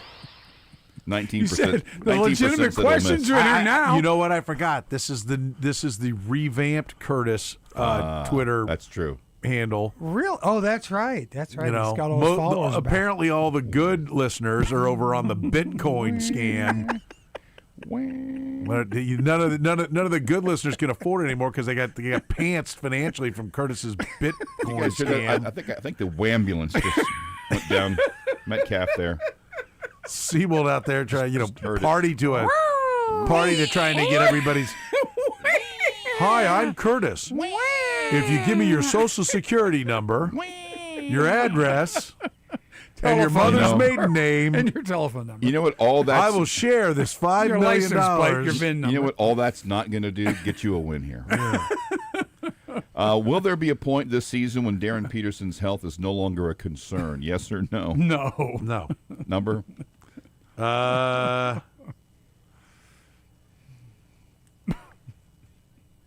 69%. Higher. 88. 80. The only one I would gone lower was if you went 90. I'm going to tell you what, at this point, if you don't win 26, you're a fool. You're a fool if you blow this lead. I am a fool. It's one time. You just scored 10 runs in the first. My gosh, it's January 7th. Where does Kansas finish in the Big 12 standings? 5th or higher? 6th or lower? Oh, they'll still say 5th or higher. Although they... Yeah, after the win, they'll say 5th or higher. But without 5th or higher. Number? My turn? Your turn. I think it's my turn. Shoot, I'll say 55. 56. 60.4. Okay. All right. I'll tell you what, even with that win last night, that did not look good. Kansas fans only, do you feel better or worse about the Jayhawks after last night's game than you did before? Better. Oh, better. Number? 69%. Higher. 50.8. Okay. There you go. Could be some cheating involved in that. Kansas fans, I mean, Oh. other teams can. Oh, so you're calling Kansas cheaters? No, I'm saying fans from other schools. Of course. Ignored Kansas fans only and went ahead and voted. Oh, okay. Yeah. I was actually trying to help. You so reflexively take shots at me that I was actually trying to defend you, and you went, oh, blah, blah, blah, blah, blah. Fine, I won't stick up for you. Your answer was terrible. I got the point. Oh, boy. The Wham-mobile. What's the point of the game? It is. Wham-ambulance. Hello. Well done. You played to win the game. Wham-ambulance just went by again. Yes, it did. My goodness. Missouri fans. Is that a wham-ambulance or is that like a cat in heat out there? That's a wine-mobile. It's a wine-mobile. All right, see how many more let's go. Ones. No, slow down.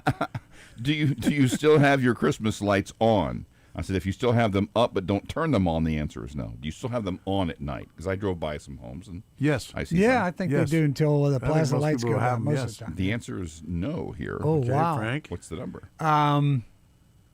65. I will go lower. 73.4. Damn it to hell.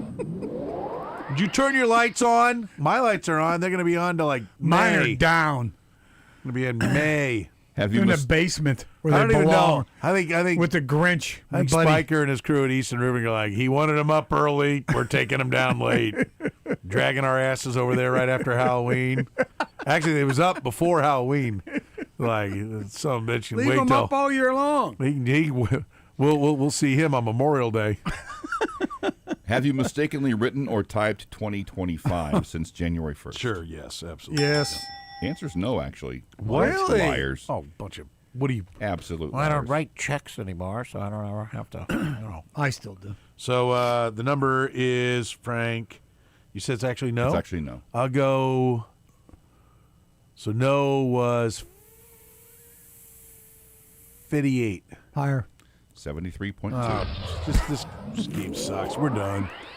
Hope everybody enjoyed the last Frank Opinions. Gonna retire this turd. Man, Frank put up Here we 10 go. to start the year. We got the V for Villanova, baby. 10-4 Frank. Frank leads the series 1-0 in 2026. I hate to Turn hear that up. Do you actually have the sorry-ass Syracuse fight song? I do, but you didn't win. Yeah. It's not a good one, so we'll see. All right, Frank, we'll take a break, find out how stupid I am on current events. All right, What in the boys. world, Soren? Coming up next.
All right, what in the world, Frank? What do you got for me? All right, buddy. As of January 1st, the minimum Missouri wage is now what? How much? I wasn't paying attention. I don't know. 12. 15. 15. Damn it, that was my How many Starbucks are going to close this month? Are they closing up? Nationally? Mm-hmm. 5,000. 400. Okay. She's now the 5th musician to reach the billionaire milestone. It's not Taylor Swift. Who is it? 5th musician? 5th, and it's a she. Sabrina Carpenter? I don't know if she's a big deal now. Beyonce. Jay-Z's the richest, Taylor Swift's second, Bruce Springsteen's third, and Rihanna, which I didn't realize is 4th. Good for them. Now Beyonce. Okay, and who is making the Traitors reality show debut tomorrow? Who's on the Traitors reality show? What the hell on TV is that? tomorrow? It's some sort of reality show. I don't know. Travis Kelce. No, close. Donna, his mom. Oh, do I get credit for that? Yeah, I'll give you credit.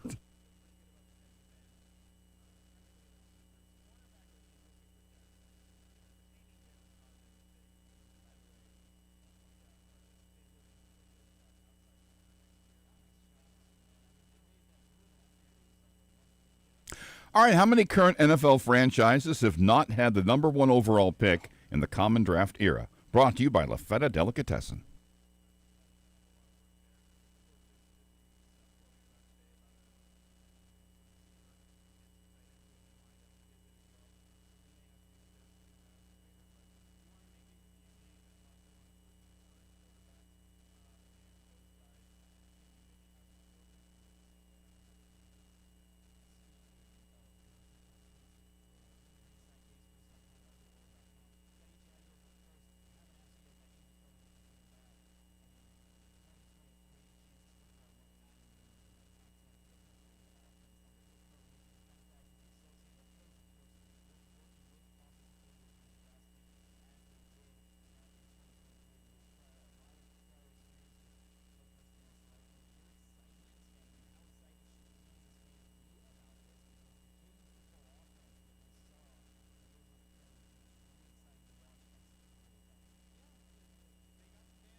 Fourth quarter of the program begins right now as we finish strong here on a Wednesday. We'll hear a little Kansas hoops, a little Mizzou hoops, a little Travis Kelce coming up shortly. We'll talk some more Chiefs football. We'll go to the tape, get Seth Kaiser's thoughts about how this season wrapped up. The Chief of the North newsletter, author of the Chief of the North newsletter, will join us coming up in our next segment. Right now, let's hear from the head coach, Bill Self.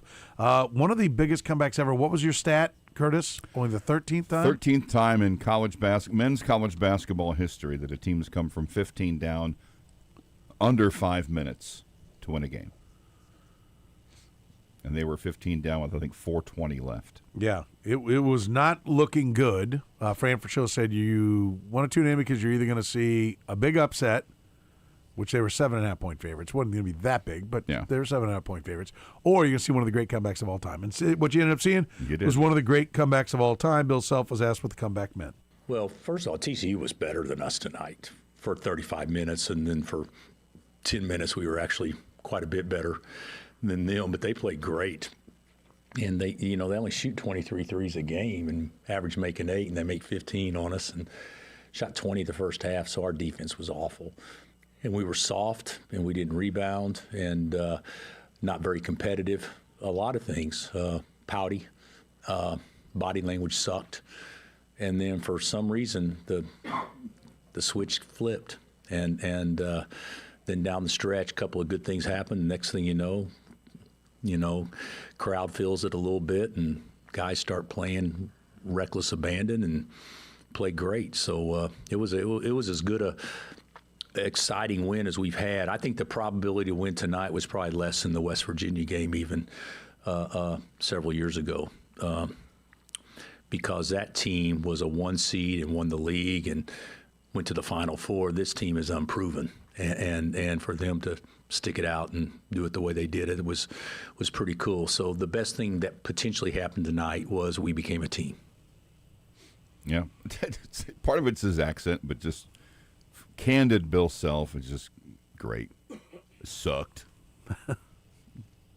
Just every bit of it is just so funny. Soft. We sucked tonight for 30 minutes. Body language was soft. Yeah. It was a night where it was spectacular to watch Darren Peterson play. He had 32 points on the night, but again ends up coming out of the game, asking out of the game, which created a critical moment. One I've never seen where a guy's like trying to get out of the game and has his back turned when someone's trying to throw him the ball, which to me says things on a lot of levels. We talked a lot about this in the first segment of the show. If you missed it, catch it on the podcast, 810WHB.com, and on the 810 app. But Darren Peterson, 32 points in 32 minutes. Bill Self was asked about Peterson's night. Yeah, the best thing that he did tonight, he shot it poor. So the best thing he did tonight was get downhill, and he hasn't done that because he's had, people can question whatever they're going to question, and everybody's can be an armchair quarterback, so to speak, in a lot of different areas. But the bottom line is you saw what his legs look like when he can get downhill, as opposed to just settling for jump shots, which that's all he's done up until tonight. So that was two good things. Hopefully we became a team, and we saw Darren play through some stuff and look healthy for, he didn't get through the game, but he got through the vast majority of it. Ass out of the game. Yep. With just under 4 to go. Kansas continues to rally. Gets all the way to where they're down only 3. They get possession of the ball. Darren Peterson goes back in. They get the ball to him, draws the foul, and goes to the free throw line for 3 and makes all 3. Bill Self was asked about putting Peterson back in for those final 5 seconds. Was I thinking if we were down 3 when he went out, I could have put him back in, yeah. But the bottom line is he started the cramping, so that was or he felt it coming on, and so that was his decision to come out, and he wouldn't have come out obviously unless he had to. But I think for 5 seconds he could suck it up. And we didn't execute it great, but didn't execute it bad, and he got the 3 free throws. But even after he made the free throws, he said, "Okay, get me out." So he's a special talent, but we don't know how to play with him yet. and he doesn't know how to play with the others yet. So there's a lot of things that we need to be until we become that, and that is tougher, harder, faster. And we weren't any of those things tonight until the very end. You know, that's one of the things they're going to have to get to pretty quick, too, right? Like get figured out where they are at some point. I mean, because, you know, it's they're going into a stretch now after West Virginia. They've got some time, but they got Iowa State, which will be a tough one, Baylor, Colorado, Kansas State, but then to BYU, tough, Texas Tech, tough. Then Utah, but then Arizona, Iowa State. I mean, they've got a stretch here. You know, West Virginia, hopefully they can start learning how to play together, get them out there. But you can tell it's two entirely different teams. Yeah, for sure. And in past years, you know, they've been a few games back, but they've been the second or third, no worse than the second or third team. And you just kind of give them some time. This is not a conference you can get too far back in. They're right now the sixth highest ranked team in the conference. So, I mean, they're going to have to do something to get into the top four anyway. And the longer that it takes for them to figure out how to play as a team or as two teams, even if that continues to happen, the further back they're going to get. You mentioned being down, what was it, 15? Mm-hmm. Where did they hit 15? Well, 70? 82-67 was the last time they were down 15. 82-67. They had a 1% chance of winning this game. Yeah. 1% chance of winning the game, 4:36 to go. The next score happens at 4:20, right? Peterson goes out a little bit after that, and here come the Jayhawks. Melvin Council sparking them quite a bit. He was asked what he thought got things started. It really happened in the huddle. Me and Floyd, we got into it, and ever since that, we just took off. You know, this team can do a lot of things when we all focus up and stuff like that and communicate, and it shows that we got fight and grit. They had a little dust up in the huddle. He says we took off at that point. Yeah, they was certainly a more energetic team down the stretch. They looked. Bill talked about how listless they looked from about when it got to single digits, and particularly when it got to six. Man, it just changed. There were big buckets. White had big buckets. Yeah. McDowell had a big bucket. I mean, when Peterson's out, guys are willing to take shots. Yeah. And I think you worry that they're passing good shots to try to get the ball over to him because he's the superior player, but he can't score every time. No. You know, when you get good shots, you're going to get good shots because he's on the floor, and when you get them, you got to take them. Yep. And you got to make them. You got to make your percentage of them. But, yeah, that's what they got to figure out. They were clearly helped largely by the fact that TCU melted like butter in a pan down the stretch. Part of it's just Allen Fieldhouse, and that place, when they get a sense that it can happen, they turn better teams than TCU to jelly, but missed the front end of a couple of 1-and-1s, just bad shots, trying to wait too long on the shot clock. Well, they got all out of sorts. Jimmy Dixon is not going to put last night's game on his Hall of Fame reel. Peterson makes 3 free throws, then misses a shot that could have won it at the buzzer. They head into OT. Melvin Council was asked what the approach was going into overtime. I got to take over. You know, I called us the UCF game. Should have took over that game, but we can't get that game back. But I got to just move forward one game at a time. But I just had to just take over and win it. And he did. That's pretty good.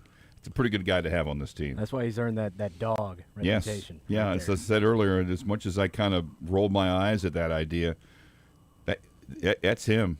Oh, I got to go win it. Cool. Just give me the ball. I mean, and I'll go win it. And if you put that next to Peterson and each of them taking only the good shots, yeah, that should work. Should be able to figure that out. Pretty nice combo there, right? Yes. I mean, that's what you're thinking. All right, let's talk a little Missouri Tiger basketball. They're in action tonight against Kentucky. Game is on ESPN2. You can catch that one. Dennis Gates was asked if they can use their last win against a ranked Florida team when they play Kentucky tonight. Well, I think the biggest thing that you have to understand is our guys, we have to just focus on consistency. And the only way you show and focus on consistency is it has to be done through your actions. And our actions have to match that. Now, we did a lot of good things, but there's some things we have to clean up, some things that I wasn't happy about in terms of what I saw but the opportunity is going to be there, and we just have to execute. Everyone has to play their role. There's different guys that I need to step up. Honor Boateng being one of them. Obviously, DMP, coach's decision in terms of why he didn't play. And ultimately, I just believe he is a difference maker for us as long as he's using his instincts and not trying to be perfect. Sometimes kids just try to be too perfect. And Honor Boateng has been trying to be too perfect. I just need him to go out and take the risk, and then you'll see the rewards. So, no? Never really answered the question quite the way it was posed to him. I mean, my guess is no, we can't. We gotta sometimes be consistent. Does it? And listen, they got a good win, and they're a 12.5 point dog against Kentucky tonight. Let's this isn't vintage Kentucky either. No, this is a Kentucky team that's really been struggling. They're upset. They're already starting to talk about different coach. And they're like, oh wow. And they're 12.5 point favorites. Mizzou. So I can tell you that what the odds makers think is that was more about Florida crapping in their hat than it was about Missouri getting anything done. I think that's unfair. Always, you should credit the winner. But I think the thing that didn't get mentioned there, he's talking about Boateng not playing, but he didn't say anything about the fact that, well, you know what, we got a couple of guys back, and we look a lot better with Trent Pierce out there, and we look a lot better with Jaden Stone out there. Yes. And they had 19 points in that game against Florida. That's a big help. And they made Anthony Robinson a better player because now he didn't have to just score.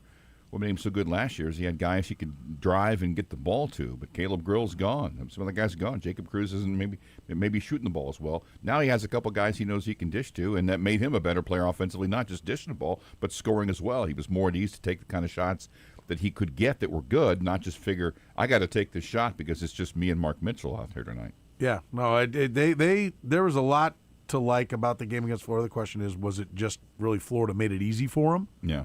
I think that's a legit question for, sure. For them. So we'll see. Later on, Dennis Gates was, asked about what he liked from his team in that win. Well, obviously, I think they being able to go toe-to-toe from a rebound standpoint with the nation's best rebounding team, I thought that showed some signs of us getting better and improving.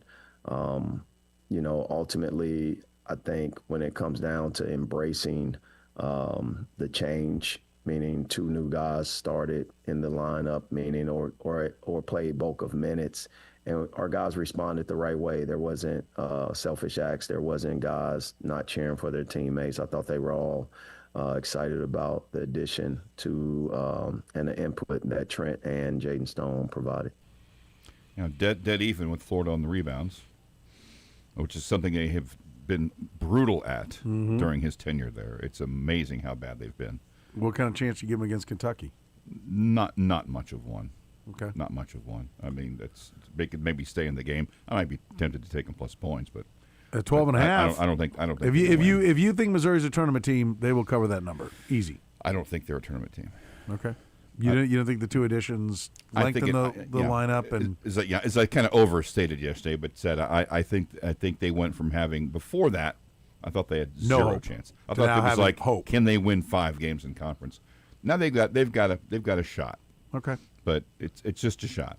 Well, they're not even the biggest dog in the locals. K-State, a 17.5 point dog. They're at number 1, Arizona tonight. You can watch that at 8 o'clock on FS1.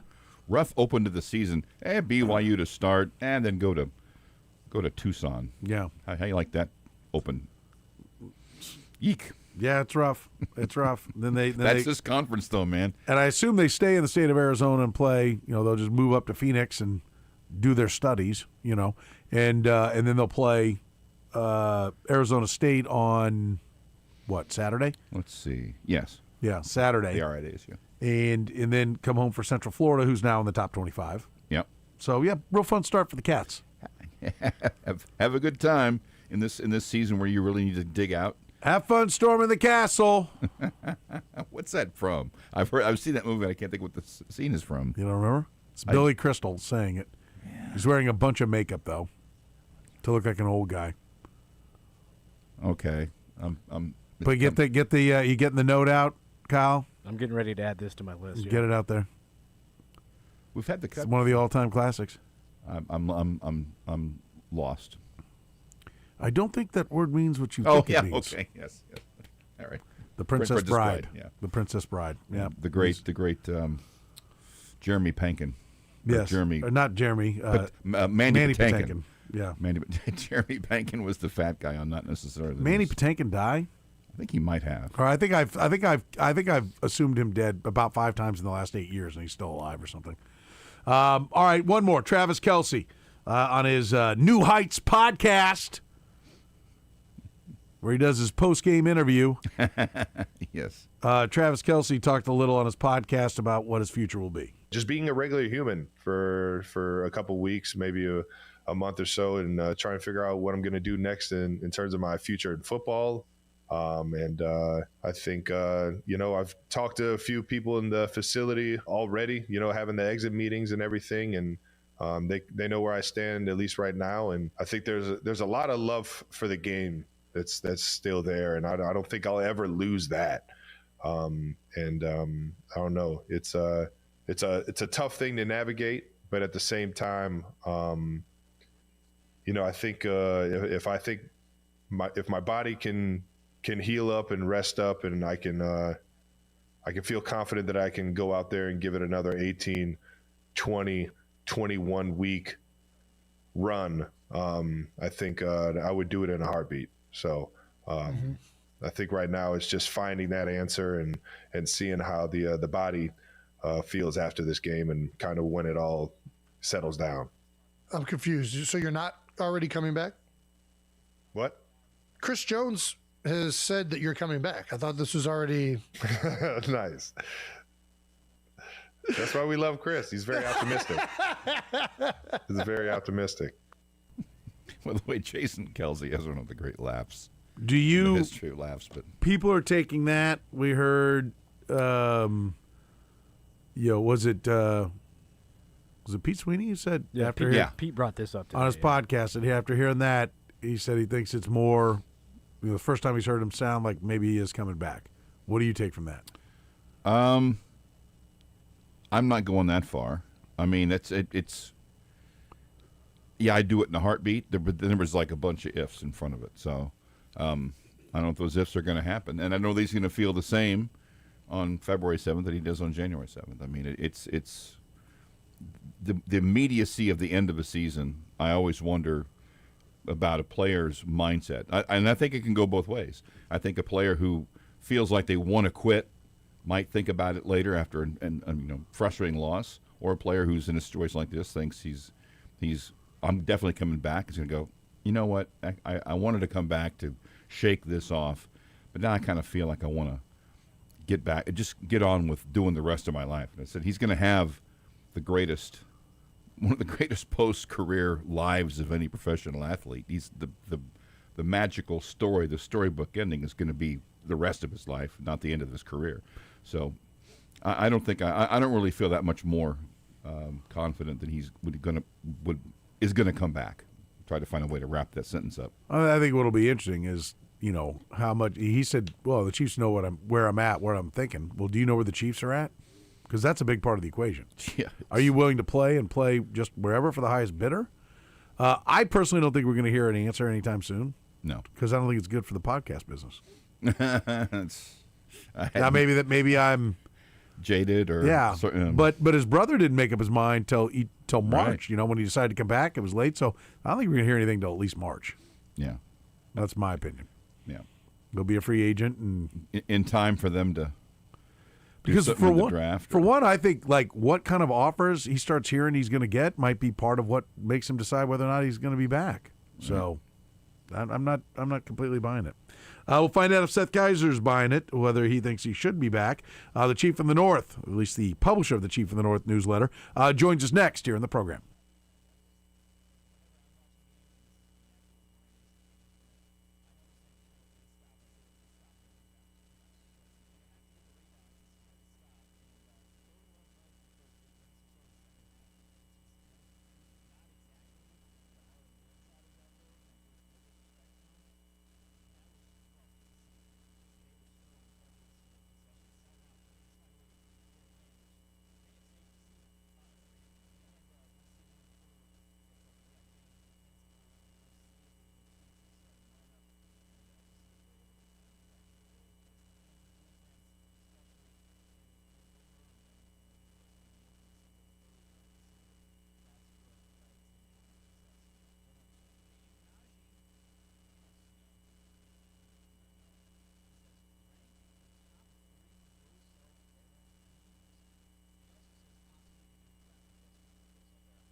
Pastor who likes the passing game, an attorney who enjoys play action more than class action. And he loves to watch Chiefs game tape for hours and hours and hours. He's Seth Kaiser of the Chief in the North newsletter on the program. Seth Kaiser's appearance on the program is brought to you by Timeout Consulting. Is your old leadership playbook falling short? Timeout Consulting is the strategic partner for leaders who refuse to settle. They help you build a high-performance playbook designed to re-energize you and your team and lead your game-winning drive. Visit strongleaderplaybook.com. We roll on here in the 5 o'clock hour. We bring in Seth Kaiser, the author of the Chief in the North newsletter. He joins us here in the program right now. Seth, how are you, buddy? I'm doing very, very well. How about yourself? Doing great. And let's start with a little Travis Kelce. We were just talking about him in our Need to Know segment. What do you see in Travis Kelce, and what would be the right number? Because it's not just can he play. Can he play? Yes, he can still play. Can he play at a high level? Yes, he can play at a high level. He can be one of the better tight ends in football.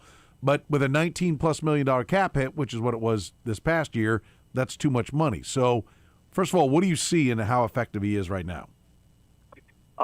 Based on, what we saw this last year, he really was playing very, very well. And considering some of the other issues that came about with the offense at times, it makes you genuinely wonder, and I know it's the same thing we've been asking for years, what would it look like for him if he was allowed to be the third option instead of the first option over and over and over again, and having to play that percentage of snaps, that kind of stuff. And so because he still opens up, especially against zone, he still has such a good understanding of how to create space, but he no longer separates from man coverage at an elite level. Those are all things that you have to take into account. So he's no longer the quote-unquote wide receiver one mismatch creating nightmare that he used to be, but he's still a really good player.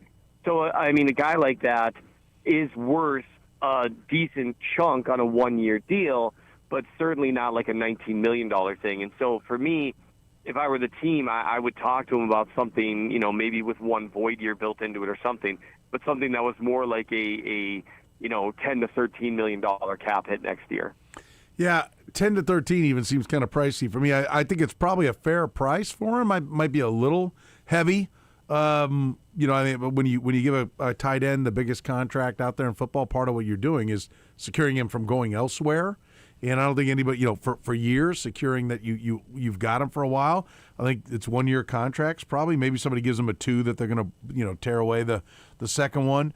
But I look, the last 3 games we can throw out because Patrick Mahomes didn't play in them, and so that's I think it's pretty easy to say, okay, we don't need to worry about the 36 and 12 yards. But against Houston there was a 1 for 8. 5 for 45, 4 for 43. Yep. I don't know. He slowed down in the second half. I think there's an adage like when a team loses, like whoever the best player is, wanting more money or wanting another contract or whatever.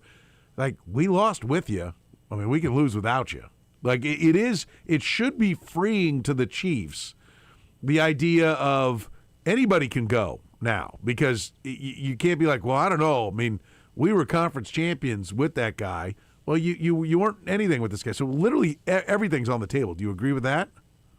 The line of reasoning for me isn't quite the way I approach it, because just because you lost the game doesn't mean that everyone was a reason you lost the game. It's more so, what are the reasons you lost? Who was part of the problem and who was part of the solution? I always kind of view it that way. And I think Kelce's level of play was generally a big part of the solution. And so then for me, the concern becomes, yeah, sure, we lost with him. And so, yeah, obviously having him doesn't guarantee a win. But there's no one in the NFL that guarantees a win. We found out this year, even Patrick Mahomes. So for me, it's more whether you're part of the problem or part of the solution. And when you're already, struggling with certain areas, you want to be careful about losing guys that are part of the solution. I do think, though, when you talk about the cost, I think that is really relevant. And I would add in, there's a special consideration here, in my opinion, in that Kelce's a unique player, and they've uniquely designed the offense around him for years. And if he comes back, is that going to lead to them continuing to run back the same offense, which I think pretty much everyone agrees, maybe everyone at One Arrowhead Drive, maybe not, but pretty much everyone that follows the team, or even people that analyze the team nationally, agree that the offense has to change. And you have to wonder if Kelce being back, no matter how well-intentioned they are, would lead to them kind of running back at least a somewhat similar offense. Yeah, and I would ask you this. Which would you rather have when it was all said and done? Would you rather have Travis Kelce, or would you rather have Joey Bosa, J.K. Dobbins, and Javonte Williams? I mean, with that crew, I'd probably rather have Kelce, but I think there's an argument to be made. Yeah, I think there's an argument to be made that there's a level of replaceability there, though. And then if you're talking about, I think you're talking about like dispersing talent, right? I just mean that because like we always talk about Trey Smith, and Trey Smith didn't carry a giant number this year because it was the first year of his deal, but they did decide, and I think it's worthy to talk about. You kept Trey Smith instead of looking elsewhere and plugging in Hunter Norzad or Mike Caliendo.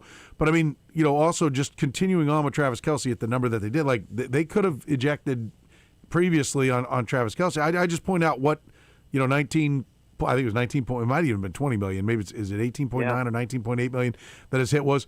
I'm just saying, like, everyone wants a running back. Well, there were a couple of running backs that were really good. You could add both those and Joey Bosa and still had $3 or $4 million to spend on somebody else. I mean, I think they would have been a better team with the trio and another player and just lived with whatever Noah Williams gave you. I mean, that other player could be another $3-4 million tight end. I'm sure I could probably rummage up one that did all right. Like, I just think that, like, when you get into this mindset, not you, but teams, that, well, he's our guy and we got to keep him no matter what, you start to look past some things that are, like, pretty obvious, which is, like, one guy's generally not worth 4 or 5 players. And this, especially when you start to have many holes. Like, they definitely are there now. I get where maybe they didn't think they were last year coming off the season they had, but they know they are now. Sure.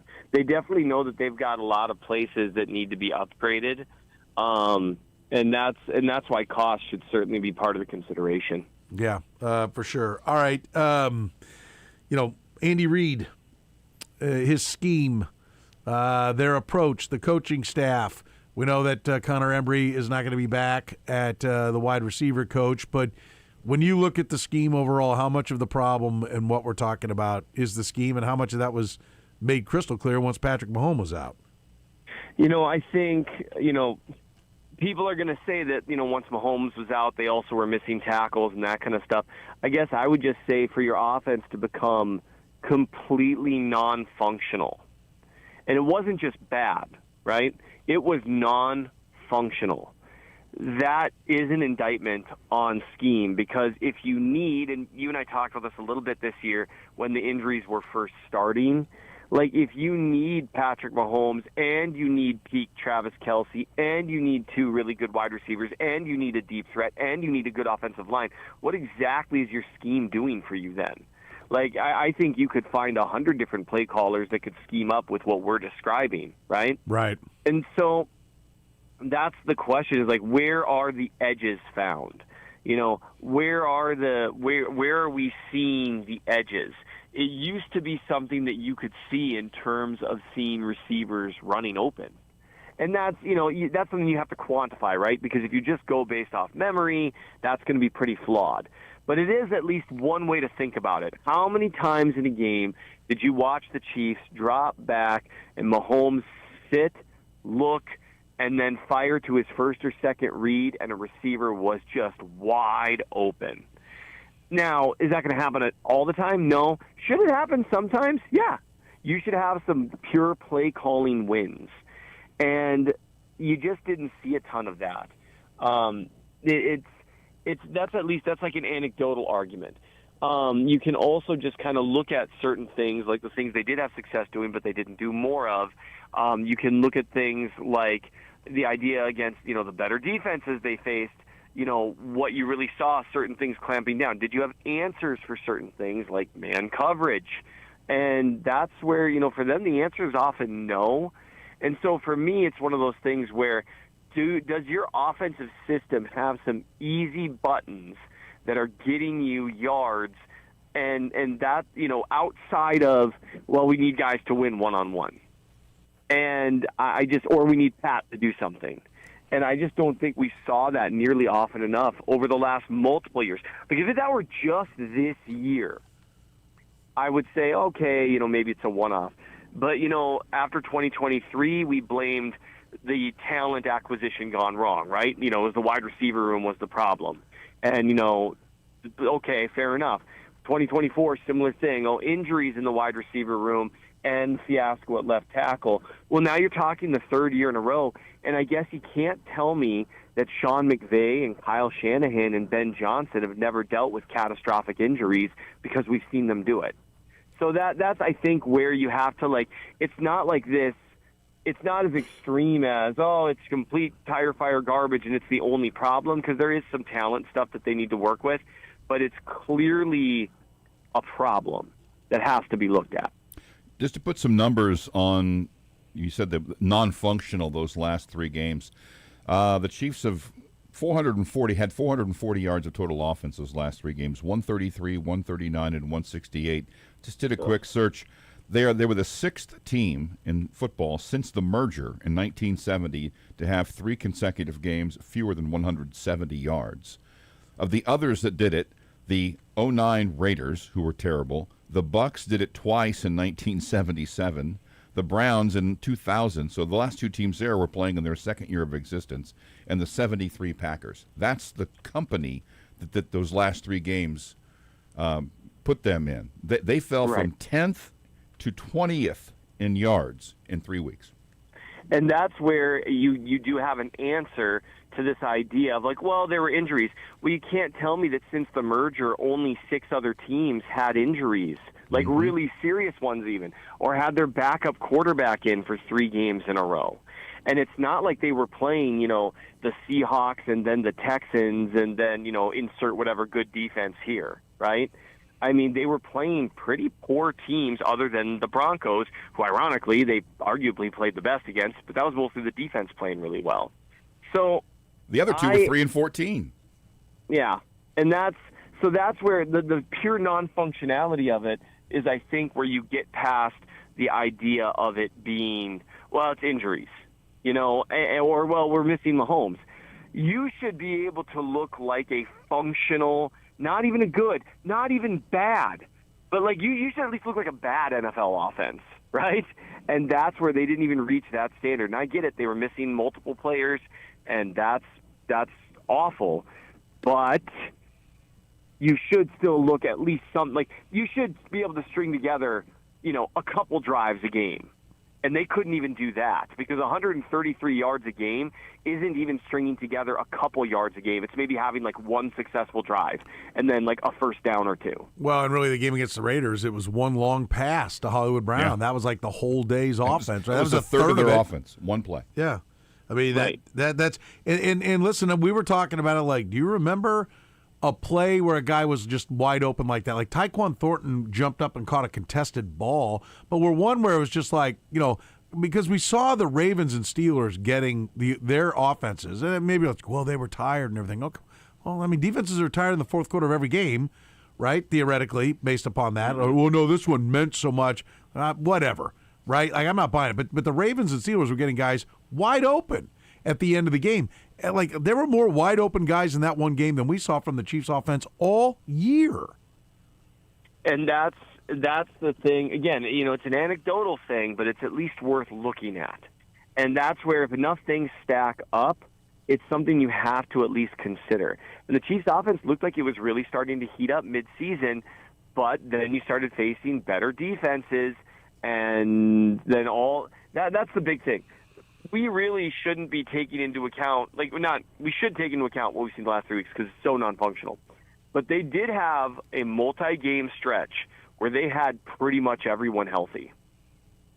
And some of the consistency issues, when they weren't playing like the Ravens or the Raiders, were still there in virtually every single game, even games where overall the offense was solid. And that's where, with everyone healthy, that offense should have looked better than it did.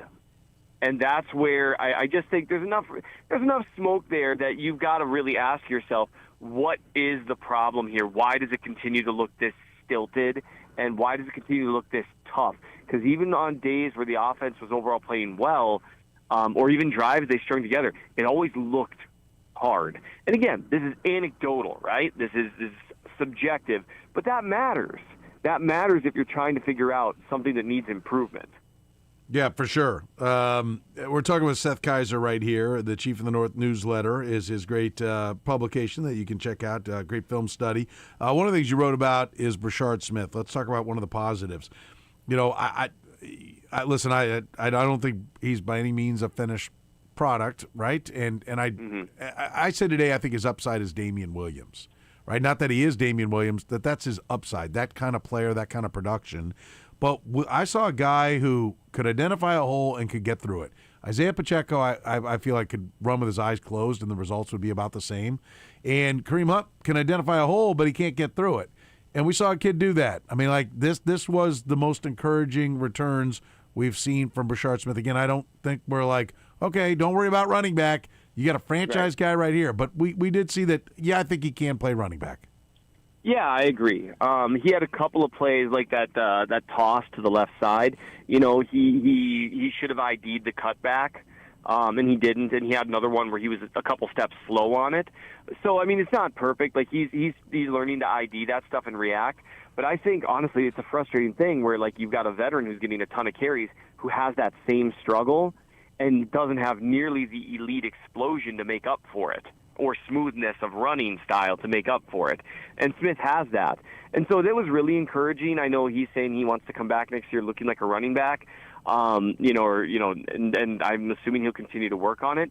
But it was a great thing to see in terms of, like, yeah, I think that guy can help contribute. But even that ends up being something that's a little more annoying because it's like I feel like he could have been contributing this season too. I mentioned Damian Williams. You got a comp? What do you think his upside is? I think he's a little, Damian Williams I think is a good comp in terms of, like, explosive, not really like a powerhouse guy. I think he's got better balance through contact than Williams showed, generally speaking.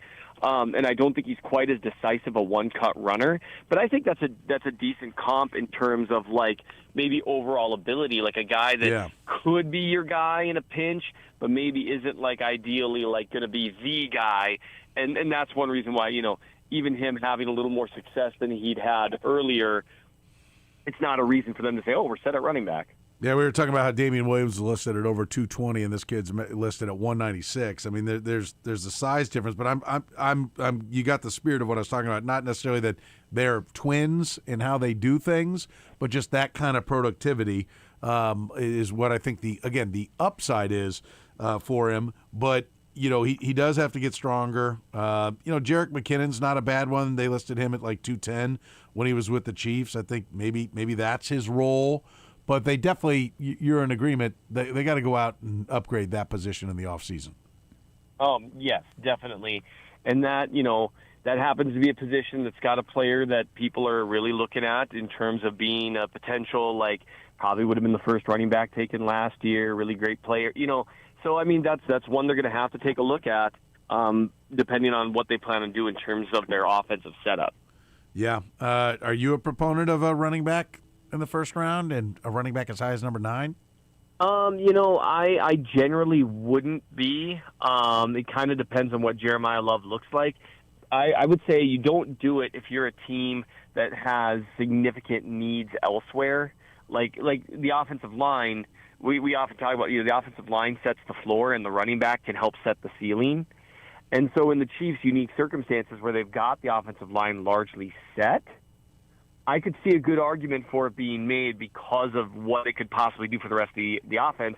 Of course, that was the argument that people made for Clyde Edwards-Helaire as well. However, and the devil's advocate to the devil's advocate, well, what if they'd taken Jonathan Taylor there? Would that now, where we'd all be talking about, well, see, that proved that you should, because I think Taylor, that was more of a maybe you just picked the wrong guy rather than the wrong position. Yeah, no, I agree. And, there's some free agents out there, too. If you have any money to go spend, and like they clearly didn't have any. I mean, well, they did because they gave Elijah Mitchell as much money as I think Javonte Williams got to go to the Cowboys, and I can't figure that out. The myth, I'll call Elijah Mitchell. Yeah, that opens up a whole other can of worms in terms of money spent versus what they had players do. It's just a whole deal this year. I'm actually working right now on the most head-scratching decisions of the Chiefs in 2025, and I ended up with a list of like 25 things that I need to parse through. Yeah, interesting. We're talking to Seth Kaiser here on the program. How about Noel Williams? Where's your optimism on him after getting to see him play, 100% of the snaps in this game? Now we've got some real tape on him, consistent play out there. What do you think of Noel Williams? I'm very optimistic on him. He's got good coverage skills. Yeah, he's going to need work, getting through some of the recognition, some of the zone stuff. But, I mean, he's a good boundary man coverage guy. He's physical. He plays the ball well. He tackles well, plays the run well, can help protect the sideline. I really like him a lot. Do you like him a lot? Do you like him enough to say it's time to trade Trent McDuffie? The problem is it's not because he can't play slot. And slot is essentially a full-time position, and neither can Christian Fulton. And so, to me, it would be more of you're probably letting Jalen Watson walk. And so, for me, if you trade Trent McDuffie, now you've opened up not really opened up because they didn't use him enough like it this year, but you've perpetuated a clear hole in a defense that is problematic. So, I mean, that's the problem with him and McDuffie is they don't do the same things. Yeah, but I'm with you. But you can adjust to it, right, to what you do have. I don't understand why we're not talking more, and maybe you are, but I think just around town, not talking more about trade McDuffie, sign Jalen Watson. I think it's a viable thing depending on what Watson gets in the open market. I think it might be more than people expect. Because he's a really competent boundary corner. I think it is one of those things, though, where I think Christian Fulton's a competent boundary corner. I think Noel Williams is a competent boundary corner. And so now you've got two boundary corners, and so then paying, $15 to $20 million a year for another competent boundary corner might be not the way you want to go. And that's where, to me, it's more of an overlapping skill set thing. You don't want to repeat the same mistakes in the cornerback room that you maybe did with your wide receiver room. Yeah. But but talent-wise, I get what you're saying for sure. It's just tough. It depends on what you think. I like Chris Rowland-Wallace. He might be a guy that can play in the slot for them a bit. Okay. Final four time for Seth Kaiser. Let's start with this. Are your holiday decorations down? Yeah. By and large, they are. The trees finally got taken down about a week ago. Okay. All right. Good job. I'm proud of you for getting things done like that. Do you have a New Year's resolution? Yes. To be a better husband and dad in 26 than I was in 25. Well, that's pretty tough. I think you're pretty good at both those. Congratulations. We would expect nothing less than somebody that you don't have anything like, get more sleep, work out more, be more organized. I want to love other people better. I'm being one of those annoying guys right now. Yeah, no. Let's see. You're being true to yourself. It turns out, I don't know if people know this, Seth's a good guy. So no, I'm fine with that. All right. Mine was be less sucky. Low bar. Nice. I'm going to take that one. I'm getting a haircut. All right, that's good. We got that going on. All right, tell me, what do the Chiefs do with pick number 9? Trade up, trade down, use it? If they use it, what do they use it on? I'm guessing they draft a wide receiver. Ooh, okay. Draft wide receiver. I'll put that down. That's not what most people are thinking, so I like that. All right, and is Kelsey back? Yes or no? He sounds like a guy that's already talking himself into coming back. I think he'll be back. Okay, there it is. Seth, great stuff as always. We appreciate it, my friend. We'll talk to you again soon. That sounds great. Thanks for having me. There you go. Seth Kaiser does a fantastic job. Check out his great work. His Chief in the North newsletter, absolute required reading if you are a Chiefs fan. We will take a break, come back, wrap things up here with the kicker.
All right, the LaFetta Delicatessen end of the hour answer. How many current NFL franchises have not had the number 1 overall pick in the common draft era?